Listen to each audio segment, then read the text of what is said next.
Hello everyone, welcome back to my channel. इस video में हम करेंगे क्लास 12th की सारी ऑर्गेनिक केमिस्ट्री वन शॉट के अंदर अकॉर्डिंग टू बोर्ड्स। इसमें सिर्फ और सिर्फ सारे इंपॉर्टेंट टॉपिक्स हम करेंगे, 80-20 रूल को फॉलो करेंगे, यानी वो 20% सिलेबस करेंगे जिसमें से 80% पेपर आता है। सबसे पहले हम कुछ इंपॉर्टेंट टॉपिक्स करेंगे, देन बायोमोलिक्यूल्स चैप्टर में जितने भी इंपॉर्टेंट चीज़ें हैं वो करेंगे, देन इंपॉर्टेंट रिएक्शंस करेंगे कुछ, और फिर कुछ कन्वर्जन वाले reaction. So without wasting time let's get started with our first topic, जो कि है SN1 और SN2 रिएक्शन, जो कि न्यूक्लियोफिलिक सब्स्टिट्यूशन रिएक्शन होती है। अच्छा, अब बेसिकली होता क्या है यहाँ पे अगर हम देखें, SN1 रिएक्शन और SN2 रिएक्शन में RX, SN1 की बात करते हैं पहले। अब वन का मतलब है वन, SN1 है तो समझ जाओ कि 2 स्टेप रिएक्शन है और यूनिमोलिकुलर, यानी एक ही मॉलिक्यूल इसमें पार्टिसिपेट करता है। कैसे देखो, RX लिया मैंने यहाँ पर, RX जो है वो R पॉजिटिव और X नेगेटिव देगा, और फिर नेक्स्ट स्टेप के अंदर 2 स्टेप के अंदर होता है ये, 1 वाला 2 स्टेप में होता है, 2 वाला 1 स्टेप में। तो ये R पॉजिटिव जो है बेसिकली ये जब न्यूक्लियोफाइल इसके साथ जुड़ जाएगा और फिर हमारे पास R न्यूक्लियोफाइल हो जाता है। अब पहले तो न्यूक्लियोफिलिक सब्स्टिट्यूशन रिएक्शन क्या कह रहा है कि एक न्यूक्लियोफाइल यानी कि नेगेटिव चीज़ होगी, न्यूक्लियोफाइल है, न्यूक्लियस लविंग है, न्यूक्लियोफाइल जो है वो सब्स्टिट्यूट करने वाला है। यानी अब यहाँ पर देखो RX में न्यूक्लियोफाइल लास्ट में जुड़ गया और उसने सब्स्टिट्यूट किया है X को इसने हटा के खुद जुड़ा है। तो अब 2 स्टेप के अंदर हुआ SN1, जिसमें पहले वो अलग अलग हुए एंड देन न्यूक्लियोफाइल ने अटैक किया। अब ऑब्वियसली पॉजिटिव पे न्यूक्लियोफाइल तो फटाफट से रिएक्ट कर देगा, तो ये फास्ट स्टेप होता है, और जो फर्स्ट स्टेप है वो स्लो स्टेप होता है, इसलिए वो ही आपका रेट डिटर्मिनिंग स्टेप होता है। अब क्योंकि ये आपका RDS है फर्स्ट स्टेप, तो इसके अंदर तो एक ही रिएक्टेंट है, इसका मतलब जो रेट ऑफ रिएक्शन है वो किसके ऊपर डिपेंड करता है, पहली रिएक्शन पे, यानी वो सिर्फ और सिर्फ RX पे डिपेंड करता है। RX आप कितना लोगे उतना आपका रेट ज़्यादा होगा, न्यूक्लियोफाइल कितना है उस पर रेट पे डिपेंड नहीं करता, ठीक है। SN2 रिएक्शन की अगर मैं बात करूँ तो इसमें क्या हो रहा है, RX लिया और न्यूक्लियोफाइल लिया, इसमें क्या होगा ना, ये थोड़ा सा डेल्टा पॉजिटिव होगा, ये आपका डेल्टा नेगेटिव होगा X वाला। ये न्यूक्लियोफाइल जो है ये R पे जाके जुड़ेगा। अब ऑब्वियसली R इतने सारे बॉन्ड नहीं बना सकता, ये ऑलरेडी बना हुआ था बॉन्ड, तो अब R के साथ जो X वाला बॉन्ड था वो टूटना शुरू होएगा और न्यूक्लियोफाइल वाला बनना शुरू होएगा। और एक और चीज़, ये न्यूक्लियोफाइल बैक साइड अटैक करता है, ठीक है, क्योंकि यहाँ पे तो ये नेगेटिव है ना, तो उससे दूर जाएगा, तो यहाँ पे बैक से अटैक करता है। एंड ये आपके बीच में इंटरमीडिएट स्टेज बनती है बेसिकली, ये कोई स्टेप नहीं है, ये बीच की एक स्टेज बनती है, और फिर जो आपका ये X है वो टूट जाता है, नेक्स्ट नेगेटिव बाहर निकल जाता है, R न्यूक्लियोफाइल बन जाता है। देखने वाली बात यहाँ पे ये है कि यहाँ पे इन्वर्जन हो गया, यानी पहले R इस साइड था एंड X उस साइड था, अब यहाँ पे R आपका इस साइड होता है। आई एम सो सॉरी, ये इतना थोड़ा सा उल्टा लिख दिया, इसको करेक्ट कर देते हैं। इसमें आपका न्यूक्लियोफाइल इस साइड होता है और R आपका इस साइड होता है। क्यों? क्योंकि न्यूक्लियोफाइल ने पीछे से अटैक किया था, ठीक है, तो यहाँ पे इन्वर्जन हो जाती है। यहाँ पे बात करें तो यहाँ पे इन्वर्जन और रिटेंशन दोनों हो सकते हैं, ठीक है, मतलब यहाँ पे R और न्यूक्लियोफाइल है, अब न्यूक्लियोफाइल इधर से भी अटैक कर सकता है, इधर से भी कर सकता है, जहाँ से उसका मन करेगा। तो इसके अंदर आपके पास दोनों चीज़ें बन सकती हैं, आपके पास इसमें न्यूक्लियोफाइल और R ये भी बन सकता है, ठीक है, तो हाफ हाफ बनते हैं दोनों, तो रेसमिक मिक्सचर हो जाता है, क्योंकि ये इन्वर्टेड है ना, रेसमिक मिक्सचर भी बन जाता है यहाँ पे, क्योंकि आधा इन्वर्जन बनता है आधा रिटेंशन। अब बात करते हैं यहाँ पे, देखो SN1 में ना वीक न्यूक्लियोफाइल होगा तो भी काम बन जाएगा, SN2 में स्ट्रॉन्ग होगा तभी काम बनेगा। क्यों? देखो, अगर SN1 में ये R+ ऑलरेडी बन चुका है, उसके बाद न्यूक्लियोफाइल चाहे वीक हो चाहे स्ट्रॉन्ग हो, दोनों ही इसके साथ आके जुड़ना चाहेंगे। बट यहाँ पे अगर बहुत ही वीक न्यूक्लियोफाइल होगा तो वो यहाँ पे इसको तोड़ नहीं पाएगा बेसिकली, इसको न्यूक्लियोफाइल ने तोड़वाया है ना बेसिकली, SN2 में वो तोड़ नहीं पाएगा, इसलिए वहाँ पे स्ट्रॉन्ग न्यूक्लियोफाइल होना ज़रूरी होता है। देन बात करें, ये यूनिमोलिकुलर रिएक्शन है। यूनिमोलिकुलर क्यों बोला मैंने? क्योंकि इसमें सिर्फ यही मॉलिक्यूल RX पे डिपेंड कर रहा है, यही पार्टिसिपेट कर रहा है, न्यूक्लियोफाइल बाद में आया है ना। यहाँ पे RX और न्यूक्लियोफाइल दोनों पे रेट जो है वो डिपेंड करता है, दोनों इसलिए जो आपका SN2 है वो बायोमोलिकुलर है। रेट लो लिखें तो इसमें सिर्फ और सिर्फ RX पे डिपेंड करेगा, इसमें दोनों पे डिपेंड करेगा, इसलिए हमने उसको यूनिमोलिकुलर बोला और उसको बायोमोलिकुलर बोला, ठीक है। देन बात करें, इसमें पार्टिसिपेटिंग स्पीशीज सिर्फ एक पार्टिकल है, इसमें 2 हैं। इसमें 2 स्टेप्स के अंदर रिएक्शन हो रहा है, इसमें एक ही स्टेप के अंदर रिएक्शन हो रहा है, ठीक है, इसमें 2 स्टेप में हो रहा है, इसमें 1 स्टेप में हो रहा है। एंड अगर बात करें तो इसके अंदर जो 1 पार्टिकल पार्टिसिपेट कर रहे हैं, इसमें 2 पार्टिकल्स। देन बात करें कि स्लो या आरडीएस इन रेट डिटर्मिनिंग स्टेप कौन सा है, जब आरएक्स वाला जो है बॉन्ड टूट रहा है, और इसमें सिर्फ एक ही स्टेप होता है, ठीक है। इंटरमीडिएट की बात करें तो यहाँ पे कार्बोकेटाइन बनता है, ये देखो ये आपका कार्बोकेटाइन बना है, बेसिकली आर बोल दो या सी बोल दो, है ना। तो कार्बोकेटाइन यहाँ पे फॉर्म होता है एंड यहाँ पे कोई इंटरमीडिएट नहीं बनता है, यहाँ पे ट्रांजिशन स्टेट बनती है, ट्रांजिशन स्टेट होती है, इंटरमीडिएट नहीं होता, ठीक है। न्यूक्लियोफाइल जो है वो अटैक कब करता है, जब कार्बोकेटाइन बन जाता है उसके बाद। यहाँ पे साइमल्टेनियस विद लिविंग ग्रुप, यानी जैसे जैसे लिविंग ग्रुप निकल रहा होता है वैसे वैसे ही वो जुड़ रहा होता है, ठीक है। स्टीरियो केमिस्ट्री की बात करें तो यहाँ पे रिटेंशन इन्वर्जन दोनों प्रोडक्ट बनते हैं, इसलिए रेसमिक मिक्सचर बनता है। यहाँ पे सिर्फ इन्वर्जन मिलता है जो कि वाल्डन इन्वर्जन कहलाता है। ऐसे सॉल्वेंट की बात करें, अब मेन तो सॉल्वेंट है। अब देखो मैं आपको बताती हूँ कब डिसाइड होता है कि कब SN1 होगा एंड कब आपका SN2 होगा, क्या चीज़ डिसाइड कर रही है। सबसे पहली चीज़ तो अगर वीक न्यूक्लियोफाइल है तो SN1 को ही होना पड़ेगा, SN2 हो ही नहीं सकता। अगर स्ट्रॉन्ग न्यूक्लियोफाइल है तो ज़्यादातर SN2 ही होता है, क्योंकि अगर वो स्ट्रॉन्ग है ना तो वो वेट ही नहीं कर पाता कार्बोकेटाइन के बनने का, फटाफट अटैक कर देता है, इसीलिए ज़्यादातर SN2 ही होता है। और अगर मैं सॉल्वेंट की बात करूँ ना तो सॉल्वेंट के केस में मैं बोलूँगी पोलर प्रोटिक, यानी SN1 में जो हमें सॉल्वेंट चाहिए वो पोलर प्रोटिक है, यानी पानी ROH ऐसा। अच्छा, पोलर प्रोटिक, पोलर एप्रोटिक का मतलब क्या, पोलर प्रोटिक ऐसा सॉल्वेंट होता है जो कि कार्बोकेटाइन को बनने देता है। यहाँ पे मैं कार्बोकेटाइन बनना है, पोलर को प्रोटिक है ना, यहाँ पे पोलर एप्रोटिक है जो कार्बोकेटाइन को नहीं बनने देगा, उससे पहले ही न्यूक्लियोफाइल अटैक कर देता है। तो अगर पोलर एप्रोटिक है तो SN2 को ही होना पड़ेगा, पोलर प्रोटिक है तो SN1 को होना पड़ेगा। सॉल्वेंट पे बहुत डिपेंड करता है, ठीक है। पोलर प्रोटिक है तो कार्बोकेटाइन बन जाएगा, ये कार्बोकेटाइन को नहीं बनने देता पोलर एप्रोटिक। इसमें पानी ROH, इसमें एसीटोन DMSO, इस तरीके के है ना, ये ऑर्गेनिक सॉल्वेंट्स होते हैं ज़्यादातर पोलर एप्रोटिक। अब बात करते हैं यहाँ पे बहुत इंपॉर्टेंट सबस्ट्रेट का ऑर्डर। इसको चलो इतना इम्पॉर्टेंट भी नहीं है। सबस्ट्रेट का ऑर्डर यानी बेसिकली जो स्टेबिलिटी है वो किसकी ज़्यादा होगी, यहाँ पर बहुत ध्यान से सुनना। स्टेबिलिटी जो है वो किसकी ज़्यादा होगी, यहाँ पर हमें पता है कार्बोकेटाइन बनता है ना इस स्टेप के अंदर, कार्बोकेटाइन हमें सबको पता है कि टर्जरी ज़्यादा स्टेबल होता है, सेकेंडरी और फिर प्राइमरी। कार्बोकेटाइन की स्टेबिलिटी की बात करें तो टर्जरी कार्बोकेटाइन हमेशा ज़्यादा स्टेबल होता है, ये बात सबको पता होनी चाहिए।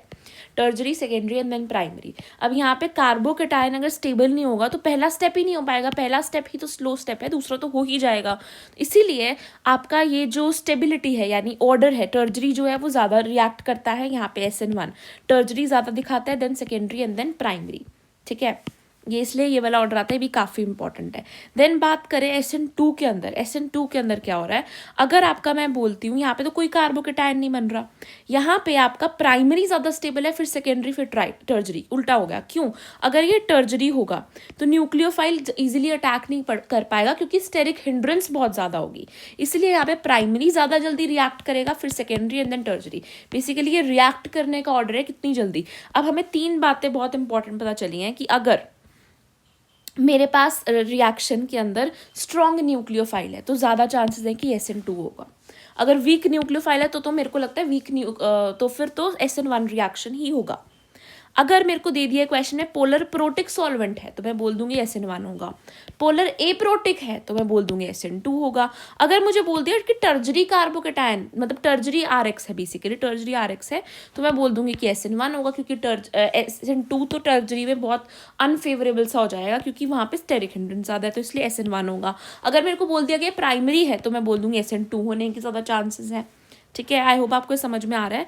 इसके बाद लिविंग ग्रुप का इफेक्ट क्या है, बेसिकली ये भी देख लेते हैं कि जो RI है, यानी अगर RI है, RBR है, RCl है, RF है, इसमें ज़्यादा अच्छे से बेसिकली कौन रिएक्ट करेगा, ज़्यादा रिएक्ट कौन करेगा, अगर ये सारे आ जाएं आपके पास तो इनमें ज़्यादा रिएक्ट कौन सा करेगा, तो इसमें RI जो है वो सबसे ज़्यादा अच्छा रिएक्ट करेगा। क्यों, क्योंकि जो I है उसका साइज सबसे बड़ा है, इसलिए वो सबसे बेस्ट लिविंग ग्रुप है, उनका बॉन्ड सबसे कम स्टेबल होता है, इसलिए फटाफट जो I है वो निकल जाता है। RI, RBR, RCl, RF कुछ इस तरीके से आपका होता है, साइज़ के अकॉर्डिंग है। RI का साइज सबसे ज़्यादा है, वो ईजिली निकल जाता है, बेस्ट लिविंग ग्रुप है, ठीक है। तो अब अगर यहाँ पे RI होगा तो ज़्यादा जल्दी रिएक्शन होगा क्योंकि उसको निकलना है, यहाँ पे भी तो उसको निकलना ही है, चाहे SN1 है चाहे SN2 है, दोनों में उसको निकलना है। तो RI जो है वो सबसे ज़्यादा जल्दी रिएक्शन शो करता है, चाहे SN1 हो चाहे SN2 हो, ठीक है। मोस्ट रिएक्टिव RI होता है। इतना हो गया क्लियर। अब बढ़ते हैं सेकंड मोस्ट इंपॉर्टेंट टॉपिक पे, जो कि है हैलाइड एक्सचेंज रिएक्शंस। स्वर्ट्स और फिंकलस्टीन रिएक्शन है। स्वर्ट्स रिएक्शन की बात करूँ तो इसमें क्या होता है, RX लिया है, इसमें AgF जब आता है इसके अंदर AgF यूज़ होता है। अब पता है क्या, हैलाइड एक्सचेंज है मेनली। हम क्या कर रहे हैं, हमारे पास कोई RX है, यानी कि क्लोरीन हो सकता है, ब्रोमीन हो सकता है ना, इस तरीके से हमारे पास वो X जो है वो क्लोरीन ब्रोमीन है बेसिकली, है ना। यहाँ पे मैं क्या करती हूँ, स्वर्ट्स रिएक्शन के अंदर मैं चाहती हूँ वो क्लोरीन ब्रोमीन हट के फ्लोरीन लग जाए वहाँ पे, ठीक है। तो मैं RX लूँगी और उसके साथ AgF को रिएक्ट कराऊंगी, तो मेरा सिंपल डिस्प्लेसमेंट रिएक्शन होता है, RF बन जाता है और AgX बाहर निकल आता है। याद रखने वाली बात ये, स्वर्ट्स में क्या यूज हो रहा है और फिंकलस्टीन में क्या यूज हो रहा है। फिंकलस्टीन में मैं I को डालना चाहती हूँ, F वाले में F को नहीं बनाना चाह रहे, उल्टा है बेसिकली, F में F को नहीं बना रहे, F में I को बना रहे हैं, और स्वर्ट्स के अंदर मैं F को डाल रही हूँ, ठीक है। तो फिंकलस्टीन रिएक्शन में मैं I को डालना चाहती हूँ, तो मैं RX के साथ NaI को रिएक्ट कराती हूँ, और यहाँ पे भी सेम डिस्प्लेसमेंट रिएक्शन है, NaX बाहर निकल जाता है और आपका RI आपको मिल जाता है। बट साथ में आपको याद रखना, फिंकलस्टीन में NaI के साथ एसीटोन को भी ज़रूर डालना है। इसमें आपका Hg2F2 भी डाल सकते हो, AgF भी डाल सकते हो, कोई एक। और इसमें NaI के साथ एसीटोन को ज़रूर डालना है। फिंकलस्टीन में NaI के साथ एसीटोन डलता है। याद रखने वाली बात है, स्वर्ट्स में फ्लोरीन आता है, फिंकलस्टीन में I आता है, ठीक है, आयोडीन आता है। तो F में F नहीं आ रहा है, ठीक है, और NaI के साथ एसीटोन ज़रूर डालना है। अब आ जाओ नेक्स्ट वेरी इंपॉर्टेंट चीज़ पे, जो कि है बीटा एलिमिनेशन रिएक्शन, जो कि होती है डीहाइड्रोहेलोजिनेशन। यानी यहाँ पर आपको क्या करना है, जिसके नाम में पता चल रहा है कि बीटा एलिमिनेशन रिएक्शन में डीहाइड्रोहेलोजिनेशन है, यानी एक H रिमूव करना है, एक X, एसिड बेसिकली बाहर निकल जाएगा, HX बाहर निकलेगा, ठीक है। तो इसमें क्या होता है ना, RX लिया था मैंने, साथ में मैं एल्कोहलिक KOH लेती हूँ। क्या लेती हूँ, एल्कोहलिक KOH, तो मुझे एल्कीन मिल जाता है, एल्कीन मिल जाता है ना। कैसे होता है ये, इसका कोई रूल नहीं होता, मतलब ये तो बस प्रेजेंट होना चाहिए तब ये रिएक्शन होता है। ये RX के अंदर ही इसी का एक तो X निकल जाता है और दूसरे वाले कार्बन का H निकल जाता है, और फिर उनके बीच में डबल बॉन्ड आ जाता है, क्योंकि दोनों की एक वैलेंसी कम हो जाती है, दोनों के बीच में डबल बॉन्ड बन जाता है और आपका एल्कीन बन जाता है, साथ में HX बाहर निकल जाता है। एल्कोहलिक KOH वैसा का वैसा ही रहता है। याद रखना, RX में जब एल्कोहलिक KOH डालते हैं तो एल्कीन बनता है। एक्वस KOH डालूंगी, अभी आगे मैं इंपॉर्टेंट रिएक्शंस में कराऊंगी भी, एक्वस KOH डालूंगी तो ROH बन जाएगा। RX में एल्कोहलिक KOH डाला तो आपका बना एल्कीन, एक्वस KOH डालते हैं तो एल्कोहल बनता है, क्योंकि वो एक्वस है ना, तो पानी भी प्रेजेंट होता है। आई होप आपको समझ में आ गया। अभी समझ नहीं आया तो अभी फिर से समझ आती हूँ। इसमें आपको क्या करना है ना, आपको एक तो X को रिमूव कराना है, एक H को। X आपने रिमूव करवाना है अल्फा कार्बन से, यानी कि ये वाला जो बेसिकली X जिसके साथ जुड़ा हुआ है उसी से ही रिमूव करेगा ना, और किसी से तो कर नहीं सकती। तो X वहाँ से रिमूव करना है, और बीटा, अब ऐसा नहीं करना कि हाइड्रोजन भी उसी का रिमूव कर दिया, फिर तो उसकी दो वैलेंसी कम हो जाएगी। बीटा का रिमूव करना है, यानी जिसके साथ Cl जुड़ा हुआ था उसके साथ जो जुड़ा हुआ है उसका आपने H रिमूव करवाना है। एग्जाम्पल देखते हैं, मान लो ये आपका एक चीज़ है ना, यहाँ पे Cl जुड़ा हुआ है। अब Cl जिसके साथ जुड़ा होता है वो होता है अल्फा, ठीक है, यानी इसका तो Cl हटेगा। अब ऑब्वियसली Cl तो हम और किसी का हटा नहीं सकते, इसी के पास जुड़ा हुआ है तो। और ये आपके साथ वाले होते हैं बीटा, अब उसने डबल बॉन्ड इधर या इधर बनाएगा ना, तो बीटा का ही H जाएगा, इसका निकाल दूंगी तो इसके बीच में कैसे डबल बॉन्ड बनेगा, तो इसका या इसका मैंने निकालना है H। अब यहाँ पे दो बीटा है, वैसे तो एक बीटा हो तो सिंपली उसका निकाल दो और उसके बीच में डबल बॉन्ड, बट यहाँ पे दो बीटा है, तो अब क्या करेंगे हम, अब हम क्या करेंगे, एक बार ऐसा भी पॉसिबिलिटी है कि इसका निकल जाए H और इनमें बॉन्ड बन जाए, ऐसा भी पॉसिबिलिटी है कि इसका निकल जाए H और इनके बीच में बॉन्ड बन जाए, तो हमारे पास दो प्रोडक्ट बनते हैं। अब सोल्यूशन में एक मॉलिक्यूल थोड़ी है, बहुत सारे मॉलिक्यूल्स हैं, हो सकता है कुछ का ये वाला निकले, कुछ का ये वाला निकले, है ना H, तो फिर यहाँ पे बॉन्ड बनेगा या फिर यहाँ पे बनेगा, और Cl तो निकल ही चुका है, देखो 4 की चेन होगी, एंड या तो इसके बीच में बॉन्ड बनेगा यानी ये वाला प्रोडक्ट, या फिर इसके बीच में बनेगा यानी ये वाला प्रोडक्ट, तो ये दो प्रोडक्ट बनेंगे। अब कौन सा माइनर होगा कौन सा मेजर, ये बताता है हमें सेट-ज़ेफ रूल। सेट-ज़ेफ रूल क्या कहता है, मेजर वो होगा जिसके अंदर अल्फा हाइड्रोजन ज़्यादा है, यानी सब्सटीट्यूटेड जो ज़्यादा होगा, जिसके अंदर अल्फा हाइड्रोजन ज़्यादा होंगे वो आपके पास हो जाएगा मेजर प्रोडक्ट, ठीक है। ध्यान से देखना, हम यहाँ पे मैं डबल बॉन्ड को हाईलाइट कर दिया। अब डबल बॉन्ड के आसपास कितने हाइड्रोजन है चेक करो, 1 हाइड्रोजन, 2 हाइड्रोजन, 3 हाइड्रोजन प्रेजेंट हैं। यहाँ पे डबल बॉन्ड के आसपास कितने हाइड्रोजन, सो सॉरी, ये डबल बॉन्ड है, ये पूरा आपका डबल बॉन्ड है ना। इसके आसपास ये पूरा आपके पास डबल बॉन्ड है, इसके आसपास कितने हैं, ये पूरा डबल बॉन्ड बनाना है ना। इसके आसपास सिर्फ 2 हाइड्रोजन है, यहाँ पे सिर्फ 2 हाइड्रोजन है। इसको मैं हाईलाइट कर दूँ तो यहाँ पे कितने हैं, यहाँ पे 3 और 3 6 हाइड्रोजन है। तो ये आपका मेजर प्रोडक्ट बनेगा। या आप ऐसे कह लो कि यहाँ पे देखो 2 ऐसे लगी हुई हैं चेन्स, यहाँ पे आप देखोगे तो यहाँ पे सिर्फ 1 चेन लगी हुई है। तो ये बेसिकली ज़्यादा सिमेट्रिक भी है एंड ज़्यादा अच्छा भी है। सेटजेफ रूल के अकॉर्डिंग ये आपका मेजर प्रोडक्ट बन जाता है। आई होप ये भी आपको क्लियर हो गया। अब आ जाओ लुकास टेस्ट के ऊपर। लुकास टेस्ट क्या कहता है? सबसे पहली बात, लुकास रिएजेंट क्या होता है मैं आपको बताती हूँ। यहाँ पे हो क्या रहा है, हम यहाँ पे लुकास वाला ये कहाँ से आया, हम जब एल्कोहल से हेलो एल्केन बनाने की कोशिश करते हैं। जब मैं एल्कोहल से हेलो एल्केन बनाती हूँ, हमने देखा होगा फर्स्ट चैप्टर में पहला टॉपिक यही है कि preparation of halo alkane from alcohol, है ना। तो उसमें एक स्टेप आता है जिसमें हम एल्कोहल में HCl और ZnCl2 डालते हैं और जिससे हमारा RCl बन जाता है बेसिकली, है ना। HCl डाला है ना तो हमारे पास RCl बन जाता है वहाँ पर। और हमने उसी को ही लुकास रिएजेंट बोलते थे कि HCl और ZnCl2 ये मिला के लुकास रिएजेंट होते हैं। इसको अगर मैं अल्कोहल में डालती हूँ तो मुझे क्या मिलता है, RCl मिलता है। HCl और ZnCl2 को डालती हूँ, HCl है जो मेनली करा रहा है, ROH के अंदर डाला, ये Cl उधर चल जाता है और H और OH ये पानी बना देता है ना। इसका H और ROH का OH लेके पानी रिमूव हो जाता है और आपका RCl बन जाता है। ZnCl2 क्यों डाला फिर? ZnCl2 बेसिकली डिहाइड्रेटिंग एजेंट है जो कि OH को पता है क्या करता है, लीविंग एबिलिटी उसकी इंक्रीज कर देता है। यानी जो पानी है वो इजीली रिमूव हो जाता है। जो ROH था उसको OH को तोड़ने में हेल्प करता है। ZnCl2 डिहाइड्रेटिंग एजेंट है, ठीक है। I hope it's clear. Then बात करते हैं कि primary, secondary and tertiary alcohol को ये कैसे डिस्टिंग्विश करने में हेल्प करती है। टर्जरी अल्कोहल अगर मैंने लिया, उसमें लुकास रिएजेंट डालूंगी तो मुझे इमीडिएट टर्बिडिटी दिखी। अब टर्बिडिटी क्या है, वाइट फोगी सा हमें दिखता है। टर्बिडिटी क्यों आती है? क्योंकि आपका RCl बन जाए। जब RCl बनता है ROH का तो हमें टर्बिडिटी दिखाई देती है। तो अगर मैं टर्जरी अल्कोहल की बात करूँ तो उसमें इमीडिएट टर्बिडिटी दिखती है, सेकेंडरी में विद इन फ्यू मिनट्स दिखती है, प्राइमरी में आपको दिखती नहीं है। रूम टेम्परेचर पर टर्बिडिटी वार्म करना पड़ता है, ठीक है। तो ये तीनों है। अगर मान लो आपको इमीडिएट टर्बिडिटी दिख रही है तो आपको पता चल जाएगा कि टर्जरी अल्कोहल था। अगर विद इन फ्यू मिनट्स दिख रही है तो सेकेंडरी अल्कोहल था। अगर आपको कुछ रूम टेम्परेचर पे दिख ही नहीं रही है तो प्राइमरी अल्कोहल था।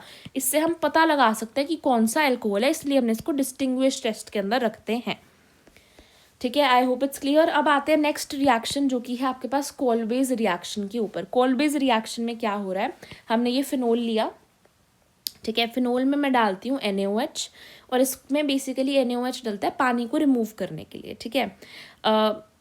पानी रिमूव होगा यहाँ पर NaOH, यानी बेसिकली ये OH और ये H, ये पानी रिमूव हो जाएगा और ये O नेगेटिव बन जाएगा, Na+ है यहाँ पे। तो ये O नेगेटिव और Na+, ये सोडियम फिनॉक्साइड बन जाती है, सोडियम फिनॉक्साइड बन जाती है। अब मैं इसमें क्या करती हूँ, अब मैं इसमें CO2 डालती हूँ और H+ और हीट करती हूँ। CO2 डालने से मेरे यहाँ पर COH जुड़ जाता है, H+ और हीट करने से यहाँ पे फिर से OH आ जाता है, ठीक है। तो CO2 डालने से यहाँ पे COH बन गया, H+ और हीट करने से यहाँ पर क्या हुआ, ये O नेगेटिव Na का OH बन गया। और आपका जब ये दोनों बन जाते हैं साथ में तो आपको कहते हैं इसे सैलिसिलिक एसिड, ठीक है। क्या कहते हैं इसे? Salicylic acid. अब बात करें RTR की या रीमर्टीमन रिएक्शन की। इसमें क्या हो रहा है, फिनोल लिया आपने, फिनोल के अंदर मैंने ऐड किया है एक्वस NaOH और CHCl3। देखो एक्वस NaOH डाला, इसकी वजह से क्या होगा कि पानी रिमूव हो जाएगा, O नेगेटिव Na बन जाएगा। CHCl3 भी डाला है तो यहाँ पे ना बेसिकली CHCl2 जुड़ जाता है। क्या जुड़ जाता है? CHCl2 जुड़ जाता है। क्लोरोफॉर्म है, CHCl3 क्लोरोफॉर्म होती है, उसको डालने से यहाँ पे CHCl2 जुड़ता है, CHCl3 नहीं जुड़ता है, एक क्लोरीन रह जाता है, CHCl2 जुड़ता है, ठीक है। फिर जब इसके अंदर मैं NaOH डालूंगी, फिर से मैं NaOH डाल रही हूँ और H+ करके H+ करके हीट करने से तो क्या होगा, आपका ये O नेगेटिव Na जो है आपका OH में कन्वर्ट हो जाएगा। ये जो CHCl2 है ये आपका CHO में कन्वर्ट हो जाएगा। NaOH भी डाला है मैंने यहाँ पे और H प्लस और हीट भी किया है, तो आपका यहाँ पे सैलिसिल एल्डिहाइड बन जाएगा, सैलिसिल्डिहाइड बन जाएगा, यानी आपका यहाँ पे OH भी प्रेजेंट होगा और CHO वाला ग्रुप भी प्रेजेंट होगा। तो RTR में CHO जुड़ता है, कोलवे में COOH जुड़ता है। फिनोल से बनाया हमने, इसमें हमने क्या क्या डाला, NaOH डाला, CO2 और H प्लस, इसमें हमने NaOH डाला, H प्लस, हीट और साथ में क्लोरोफॉर्म डाला। ठीक है, तो याद रखने वाली यहाँ पे बात क्या है, यहाँ पे मैंने CO2 डाला, यहाँ पे क्लोरोफॉर्म डाला, यहाँ पे सैलिसिलिक एसिड बना, यहाँ पे सैलिसिल्डिहाइड मिला। शुरू हमने दोनों को फिनोल से ही किया था। बीच में क्या बनता है, सोडियम फिनॉक्साइड बनता है। अब बात करते हैं एसिडिटी ऑर्डर की, ये भी बहुत इंपॉर्टेंट टॉपिक है, वेरी इंपॉर्टेंट। एसिडिटी ऑर्डर की बात करूँ तो एसिडिटी जो है वो डायरेक्टली प्रोपोर्शनल है Ka क्या होता है, एसिडिटी का बेसिकली कांस्टेंट होता है, जितना ज़्यादा K होगा उतनी ज़्यादा एसिडिटी होगी, 1/pK। लोग बेसिकली pH ऑफ pK आ जाएगा, तो फिर आपका आ जाएगा एसिडिटी इन्वर्सली प्रोपोर्शनल है उसके। ये तो होगी मेन सी बात, सीधा सीधा क्वेश्चन आ जाए तो। पर मेनली अगर आपको याद रखना है, एसिडिटी जो है वो डायरेक्टली प्रोपोर्शनल होती है -I -M ग्रुप के। अगर किसी भी चीज़ में -I -M वाला ग्रुप यानी इंडक्टिव इफेक्ट माइनस, यानी कि वो बेसिकली -I और -M है। ठीक है, -I कौन सा होता है, जो कि इलेक्ट्रॉन को विड्रॉ करता है, यानी इलेक्ट्रॉन को खींच लेता है। +I वो जो इलेक्ट्रॉन को अंदर डालता है ना। तो अगर आपके पास एसिडिटी में याद रखना है -I और -M लगाने से डायरेक्टली प्रोपोर्शनल है, +I और +M के इनवर्सली प्रोपोर्शनल है।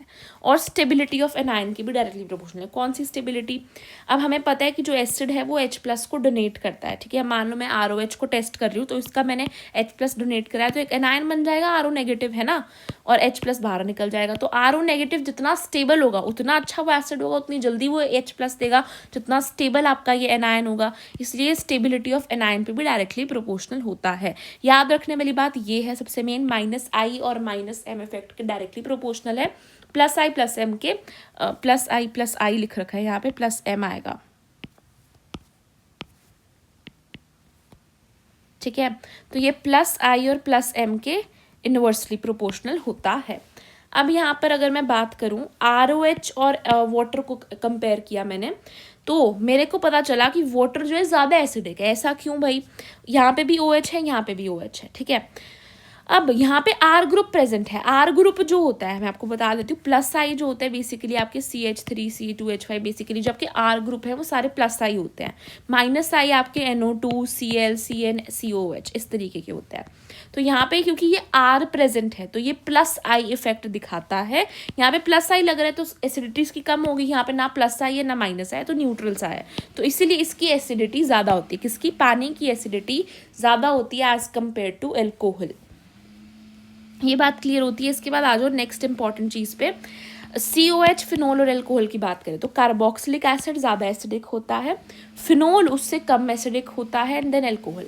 अच्छा, एल्कोहल से भी alcohol, phenol and then carboxylic acid.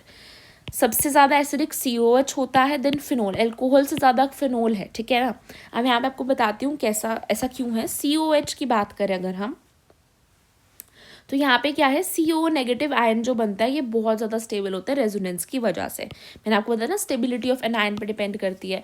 Then बात करूँ यहाँ पे फिनोल में जो आपका आयन बनता है ये बहुत ही ज़्यादा स्टेबल होता है, क्योंकि रेजोनेंस होती है यहाँ पे। फिनोल के अंदर भी रेजोनेंस होगी, बट ये ज़्यादा स्टेबल है, ये कम स्टेबल है। देन एल्कोहल वाला तो बहुत कम स्टेबल होता है, तो ये ज़्यादा एसिडिक है, देन ये। अब इसको अगर आपके पास आ जाए कि कैसे पता चला कि ये ज़्यादा एसिडिक है ये और फिर ये, तो हम बताएंगे कि हमने 3 टेस्ट करे थे। ठीक है, कौन कौन से टेस्ट। पहला टेस्ट किया हमने NaHCO3 Na2CO3, बेसिकली बेसिस के साथ मैंने इसको रिएक्ट करा है, CO2 की एफर्वेसेंस को मैंने चेक करना था।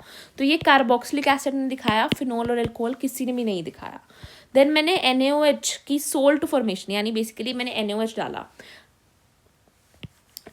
जब मैंने एसिड के अंदर बेस डालते हो तो सोल्ट बनता है ना, सोल्ट प्लस वाटर। तो अब जब मैंने इन सब के अंदर बेस को डाला तो फिर मेरे को सोल्ट कहाँ पे मिलता है। कार्बोक्सिलिक एसिड में मुझे सोल्ट मिलता है, फिनोल में भी मुझे सोल्ट मिलता है, बट एल्कोहल ये भी नहीं दिखाता। और ब्लू लिटमस को रेड कौन करता है, ये करता है, ये और ये दोनों नहीं करते हैं। तो अब यहाँ पर क्योंकि इसने सारे टेस्ट दिखाए, सबसे ज़्यादा स्ट्रॉन्ग इसने एक दिखाया, तो ये सेकेंड पे स्ट्रॉन्ग, इसने कोई भी नहीं दिखाया, तो ये सबसे कम होता है। ठीक है, अब कौन सा वाला ये दोनों दिखा रहे हैं कार्बोक्सिलिक एसिड और फिनोल, वो है सोल्ट फॉर्मेशन, एसिड और बेस के रिएक्शन पे सोल्ट बनाना। ब्लू लिटमस और रेड जो है आपका वो सिर्फ और सिर्फ कार्बोक्सिलिक एसिड कर रहा है। NaHCO3 और Na2CO3 के अंदर CO2 एफोवेसेंस भी आपके कार्बोक्सिलिक एसिड बना रहा है। ये भी हो गया क्लियर। अब आते हैं towards the eighth important topic जो कि है इटार्ड्स रिएक्शन। इटार्ड्स रिएक्शन क्या कहते हैं, हमने टोल्यूइन लेना है। टोल्यूइन क्या होता है, इस बेंजाइल ग्रुप के साथ हमने CH3 को जब जोड़ दे तो क्या हो जाता है, टोल्यूइन बन जाता है। टोल्यूइन के अंदर जब CrO2Cl2 क्या डाला है, CrO2Cl2 को डाला है, साथ में मैंने SeS2 यानी ये डाला है। देखो दोनों बहुत इंपॉर्टेंट है, ये क्रोमाइल क्लोराइड होता है।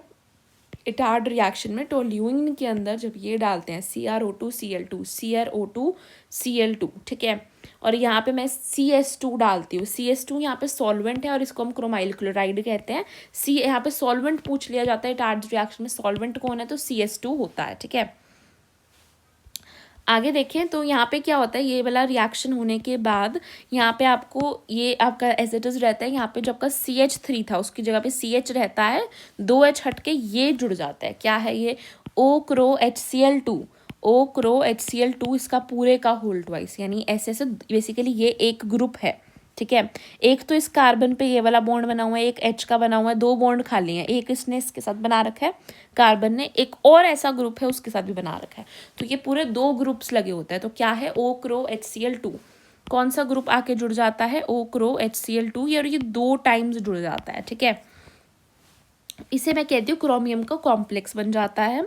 इसमें जब मैं H+ डालती हूँ और उसे हीट करती हूँ तो मुझे सिंपल बेंजल्डिहाइड बन जाता है, यानी CHO जुड़ जाता है यहाँ पे आके, ठीक है। आई होप ये क्लियर है। मैंने क्या किया, टोल्यूइन के अंदर CrO2Cl2 डाला, क्या डाला, CrO2Cl2 डाला, और साथ में मैंने CS2 डाला। CS2 सॉल्वेंट था, CrO2Cl2 आपका क्रोमाइल क्लोराइड था, ठीक है। देन आपको क्या मिलता है, टोल्यूइन के यानी बेंजाइल, इसके ऊपर बेंजीन रिंग के ऊपर CH जुड़ जाता है और उसके ऊपर 2 ग्रुप्स जुड़ जाते हैं OCroHCl2 के। फिर जब मैं हीट और H+ डालती हूँ तो बेसिकली मुझे मिलता है बेंजल्डिहाइड यानी CHO ग्रुप जुड़ जाता है, ठीक है। तो यहाँ पे हम हो क्या रहा है, देखें तो CH3 से यहाँ पे CHO आ गया है। अब बात करते हैं towards the next very important topic which is nucleophilic addition reaction, ठीक है। न्यूक्लियोफिलिक एडिशन रिएक्शन के अंदर क्या होता है, ध्यान से देखना। न्यूक्लियोफाइल अब ऐड हो रहा है यहाँ पे, ठीक है। जब अब ये एल्डिहाइड कीटोन वाला चैप्टर है तो यहाँ पे C डबल बॉन्ड है, कार्बोनिल ग्रुप के अंदर जाके न्यूक्लियोफाइल ऐड हो रहा है। यहाँ पे कुछ रिमूव नहीं हो रहा है, SN1 SN2 में सब्सटीट्यूशन हो रही थी, यानी X रिमूव हो रहा था तो न्यूक्लियोफाइल आ रहा था, लिविंग ग्रुप जा रहा था मेनली। यहाँ पे न्यूक्लियोफाइल आपका अटैक तो करता है। देखो यहाँ पे आपका ये कार्बोनिल ग्रुप होता है, वो आपका क्योंकि ज़्यादा इलेक्ट्रोनेगेटिव है तो हमें पार्शियली नेगेटिव चार्ज आता है, ठीक है। यहाँ पे पार्शियली पॉजिटिव आ जाता है। अब ये न्यूक्लियोफाइल जाके अटैक करता है। अब यहाँ पे O को रिमूव होने की बिल्कुल ज़रूरत नहीं, क्योंकि यहाँ पे डबल बॉन्ड बना है, वो डबल बॉन्ड टूट जाता है। यहाँ पे जाके न्यूक्लियोफिल अटैक करता है और ये डबल बॉन्ड आपका यहाँ पे ये जो 2 इलेक्ट्रॉन है यहाँ पे आ जाते हैं, वहाँ पे नेगेटिव चार्ज आ जाता है और यहाँ पे एक ही बॉन्ड रह जाता है, ठीक है। तो न्यूक्लियोफिल जाके अटैक करता है, ठीक है। आई होप ये बात क्लियर है। अब आगे जाके क्या होता है, यानी यहाँ पे न्यूक्लियोफिल ने अटैक किया तो हमें क्या मिलेगा, ये कार्बन के ऊपर एक तो RH तो लगे ही हुए हैं, यहाँ पे RR भी हो सकता है। RH है तो एल्डिहाइड है, RR होता तो कीटोन हो जाता, RH है।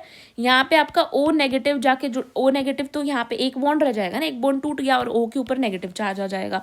यहाँ पे आके अब क्या न्यूक्लियोफाइल जुड़ गया है, तो न्यूक्लियोफाइल NU नेगेटिव आपका जुड़ गया है, ये चीज़ आपकी बन गई, ठीक है। अब क्या होगा, मैं इसमें H+ ऐड करूँगी और क्या होगा, ये O के साथ जाके H जुड़ जाएगा और आपका ये चीज़ बन जाएगी। क्या बन जाएगी, यहाँ पे H+ डाला तो O नेगेटिव था ना, यहाँ पे जाके जुड़ जाएगा, OH बन जाएगा और न्यूक्लियोफाइल ऐड हो गया। तो हमने देखा कि हमारे पास ये चीज़ थी और यहाँ पे बेसिकली OH बन गया और यहाँ पे आपका न्यूक्लियोफाइल आके जुड़ गया। हुआ क्या है, अगर आपसे ये भी पूछ सकते हैं कि इसके अंदर न्यूक्लियोफिलिक एडिशन रिएक्शन में हो क्या रहा है। ये कार्बन पहले sp2 था, क्योंकि यहाँ पे देखो हमें sp2 कैसे बताते हैं, हम 3 सिग्मा बॉन्ड्स को काउंट करना है, 1 सिग्मा बॉन्ड, 2 सिग्मा बॉन्ड और 3 सिग्मा बॉन्ड, ये वाली पाई है। तो ये sp2 है, यानी S कैरेक्टर जो है वो यहाँ पर ज़्यादा है।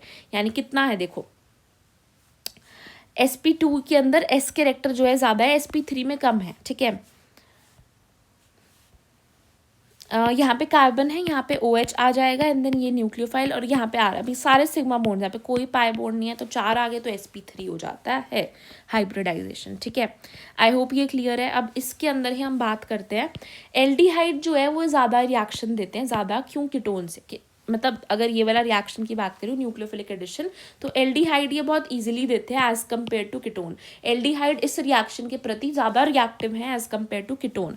क्यों? क्योंकि कीटोन होगा तो यहाँ पे RR होगा, न्यूक्लियोफाइल का जाना थोड़ा मुश्किल हो जाएगा। आप सोचो ये भी बल्कि है, ये भी बल्कि हो जाएगा अगर कीटोन होगा तो यहाँ पे, और ये तो साथ में नेगेटिव ही है, यहाँ पे जाना न्यूक्लियोफाइल को अटैक करना मुश्किल हो जाएगा, तो स्टेरिक हिंड्रेंस ज़्यादा होगी इस वजह से। एक तो दूसरा, ये बहुत इंपॉर्टेंट है, एक तो स्टेरिक हिंड्रेंस ज़्यादा हो जाएगी, दूसरा रीज़न क्या है, इलेक्ट्रॉनिकली देखें तो 2 R ग्रुप होंगे। वो देखो यहाँ पे अगर 2 R ग्रुप होंगे, या ऑलरेडी ये R ग्रुप जो है ये क्या है, प्लस है, ये इलेक्ट्रॉन दे रहा है इसको, यहाँ पे अगर ये भी लग जाएगा तो ये भी इलेक्ट्रॉन देगा। अब इतने इलेक्ट्रॉन इसको मिल जाएंगे कि इसका जो पॉजिटिव चार्ज है ना ये कम हो जाएगा। इलेक्ट्रॉन मिलेंगे तो पॉजिटिव चार्ज इसका कम हो जाएगा ना, फिर न्यूक्लियोफाइल इस पर इतना अट्रैक्ट ही नहीं करेगा क्योंकि इसका पॉजिटिव चार्ज ही कम हो गया है।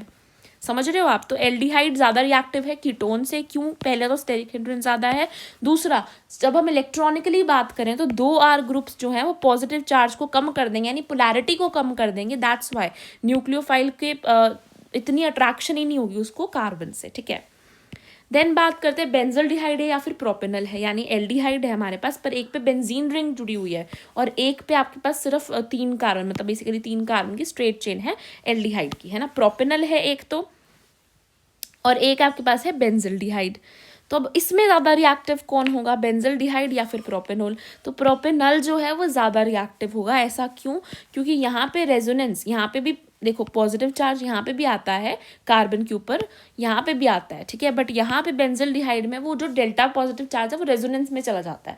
रेजोनेंस में जाने की वजह से वो जो चार्ज है वो थोड़ा सा स्टेबल हो जाता है और वो उतना ज़्यादा कंसनट्रेटेड नहीं होता है, इस वजह से पोलैरिटी कम हो जाती है उस वाले कार्बन पे। प्रोपेनल पे तो उतनी ही रहती है, तो प्रोपेनल ज़्यादा रिएक्टिव होता है एज कम्पेयर टू बेंजल्डिहाइड। ठीक है, ये दोनों चीज़ें आपको याद रखनी है, क्यों होता है और कैसे होता है। ठीक है, वेरी इंपॉर्टेंट।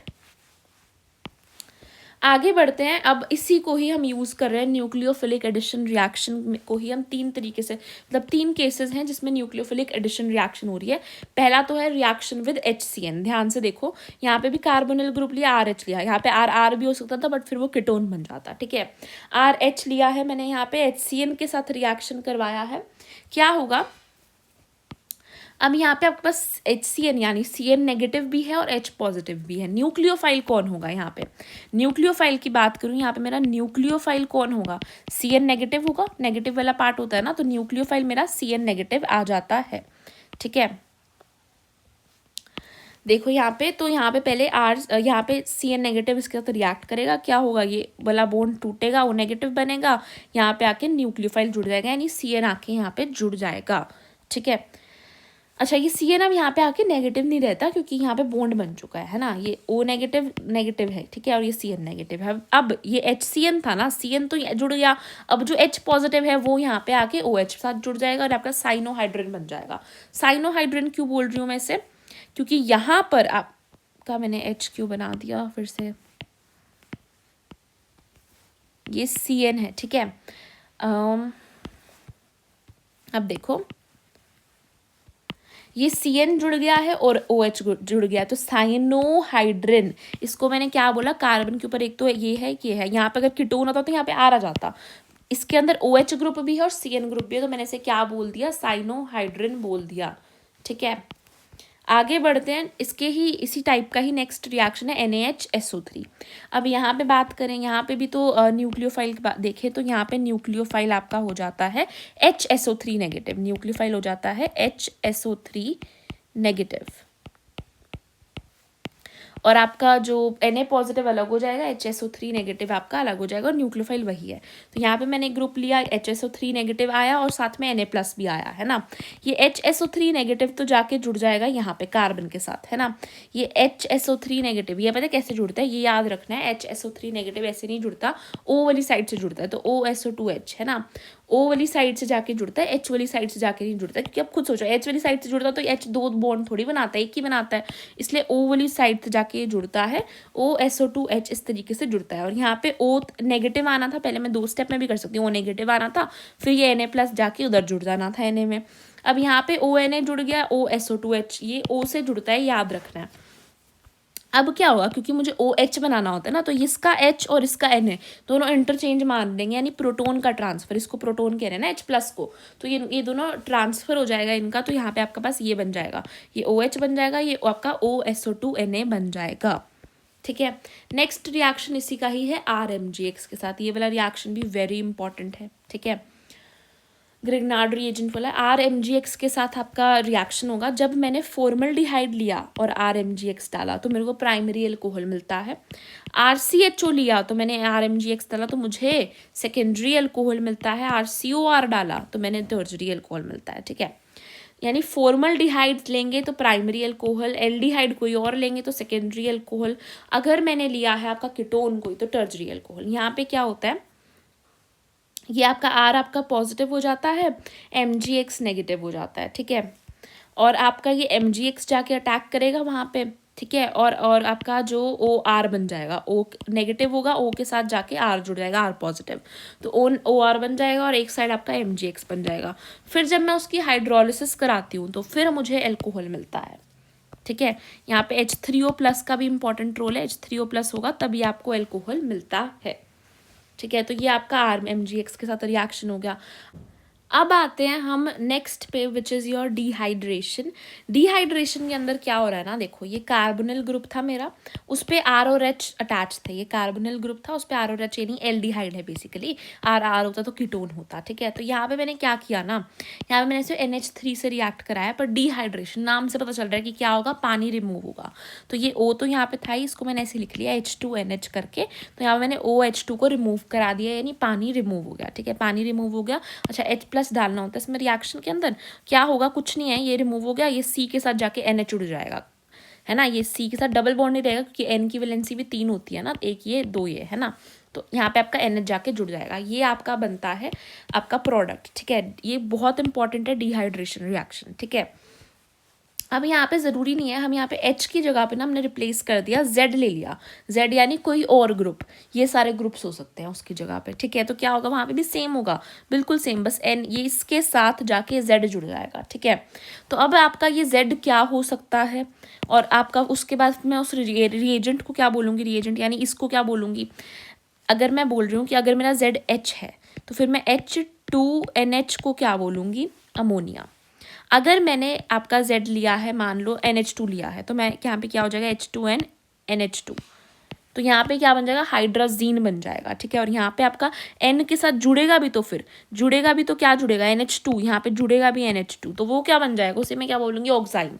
तो ये रिएक्शन बहुत अच्छे से याद रखनी है, तभी इसको याद करने का फ़ायदा है। अगर आपको ये नहीं आता तो इसको याद करने का कोई फ़ायदा नहीं है फिर। तो ये रिएक्शन अच्छे से समझ आ गई, मैं फिर से बता रही हूँ।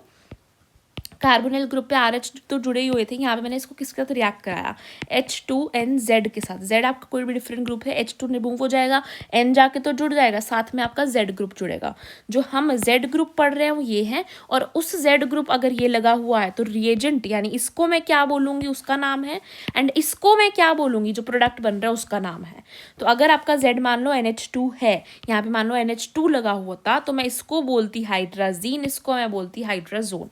ठीक है, ध्यान से देखो, अब अगर आपका ZH है तो आपका सिंपल क्या बन जाएगा, ये देखो NH3 बन जाएगा ना, ये तो NH3 में पता है अमोनिया होता है, अमोनिया रिएजेंट हो जाएगा, और जो आपका प्रोडक्ट बनेगा उसे मैं इमीन बोलूँगी। R जुड़ा होता तो ये क्या बन जाता है, NH2R हो जाता है ना, RNH2, तो मैं क्या कहती, ये अमीन है। ठीक है, अमीन ही होता है ना RNH2, वो मैं लिख उसको H2NR रही हूँ। ठीक है, बट RNH2 तो हमें पता ही अमीन होता है, RN कोई आपका कार्बन का ग्रुप साथ में NH2 जुड़ा हुआ है, अमीन होता है ये तो अमीन आपका रिएजेंट हो जाएगा। जब ये अमीन जाके जुड़ जाएगा यहाँ पे, यानी यहाँ पे जुड़ेगा क्या, H2 तो रिमूव हो जाएगा, आपका जुड़ेगा यहाँ पे NR होगा, यानी बेसिकली ये R जुड़ेगा यहाँ पे जाके, तो इसको मैं बोलती हूँ शिफ्स बेस। वेरी इंपॉर्टेंट, इसको मैं क्या बोलती हूँ, शिफ्स बेस। और यहाँ पे अगर OH होगा Z, तो आपका रिएजेंट का नाम हो जाएगा हाइड्रोक्सिलमीन, प्रोडक्ट का हो जाएगा ऑक्साइन। ये भी इंपॉर्टेंट है, जो येलो से हाईलाइट कर रखा है बहुत इंपॉर्टेंट है। H पे अमोनिया और इमीन, आर पे अमीन, और अमीन तो हमें पता ही है, देखो समझ में आता है, शिफ्स बेस। आर वाला भी काफ़ी इंपॉर्टेंट है, अमीन बनेगा हमें पता ही है, शिफ्स बेस बनेगा, ये बहुत अच्छे से याद होना चाहिए। प्रोडक्ट क्या होता है, शिफ्स बेस। एच तो अमोनिया और अमीन हो जाएगा, ओ एच होगा तो हाइड्रोक्सिल अमीन बनेगा और प्रोडक्ट हमें मिलेगा ऑक्साइन। ओ एच होगा तो हाइड्रोक्सिल अमीन बनेगा और प्रोडक्ट में मिलेगा ऑक्साइन। ओ एच होगा तो रिएजेंट बन जाएगा हाइड्रोक्सिलमीन, प्रोडक्ट हो जाएगा ऑक्साइन। NH2 होगा, मान लो NH2 ही जुड़ा हुआ है तो हाइड्राजीन, प्रोडक्ट हाइड्रोजोन। यहाँ पे अगर HN होगा और साथ में पूरी फिनाइल की रिंग होगी यहाँ पर, तो फिनाइल हाइड्राजीन, और अगर प्रोडक्ट की बात करें फिनाइल हाइड्रोजोन, ये सेम है, बस इसमें NO2 डाल दिए तो 2,4 डाइनाइट्रो फिनाइल हाइड्रोजीन, यहाँ पे 2,4 डाइनाइट्रो फिनाइल हाइड्रोजोन। अगर आपके पास ये है NHCO NH2 है ना, NHCO NH2 दिया हुआ है मान लो, तो आपका सेमी कार्बाजाइड बन जाएगा और आपका प्रोडक्ट का नाम हो जाएगा सेमी कार्बाजोन। ये भी इंपॉर्टेंट है, सेमी कार्बाजाइड और सेमी कार्बाजोन, ठीक है, सेमी कार्बाजाइड और सेमी कार्बाजोन। अब देखो ये N के साथ जाके जुड़ता है ना, तो ये यहाँ पे बेसिकली अगर मैं ऐसे इसको जोड़ूँ यहाँ पे जाके NH को, तो ये N2 बन जाएगा, है ना। तो ये बात आपको याद रखनी है, ये NHCO NH2 है, ठीक है, तो ये सेमी कार्बाजाइड और आपका बन क्या जाएगा, सेमी कार्बाजोन।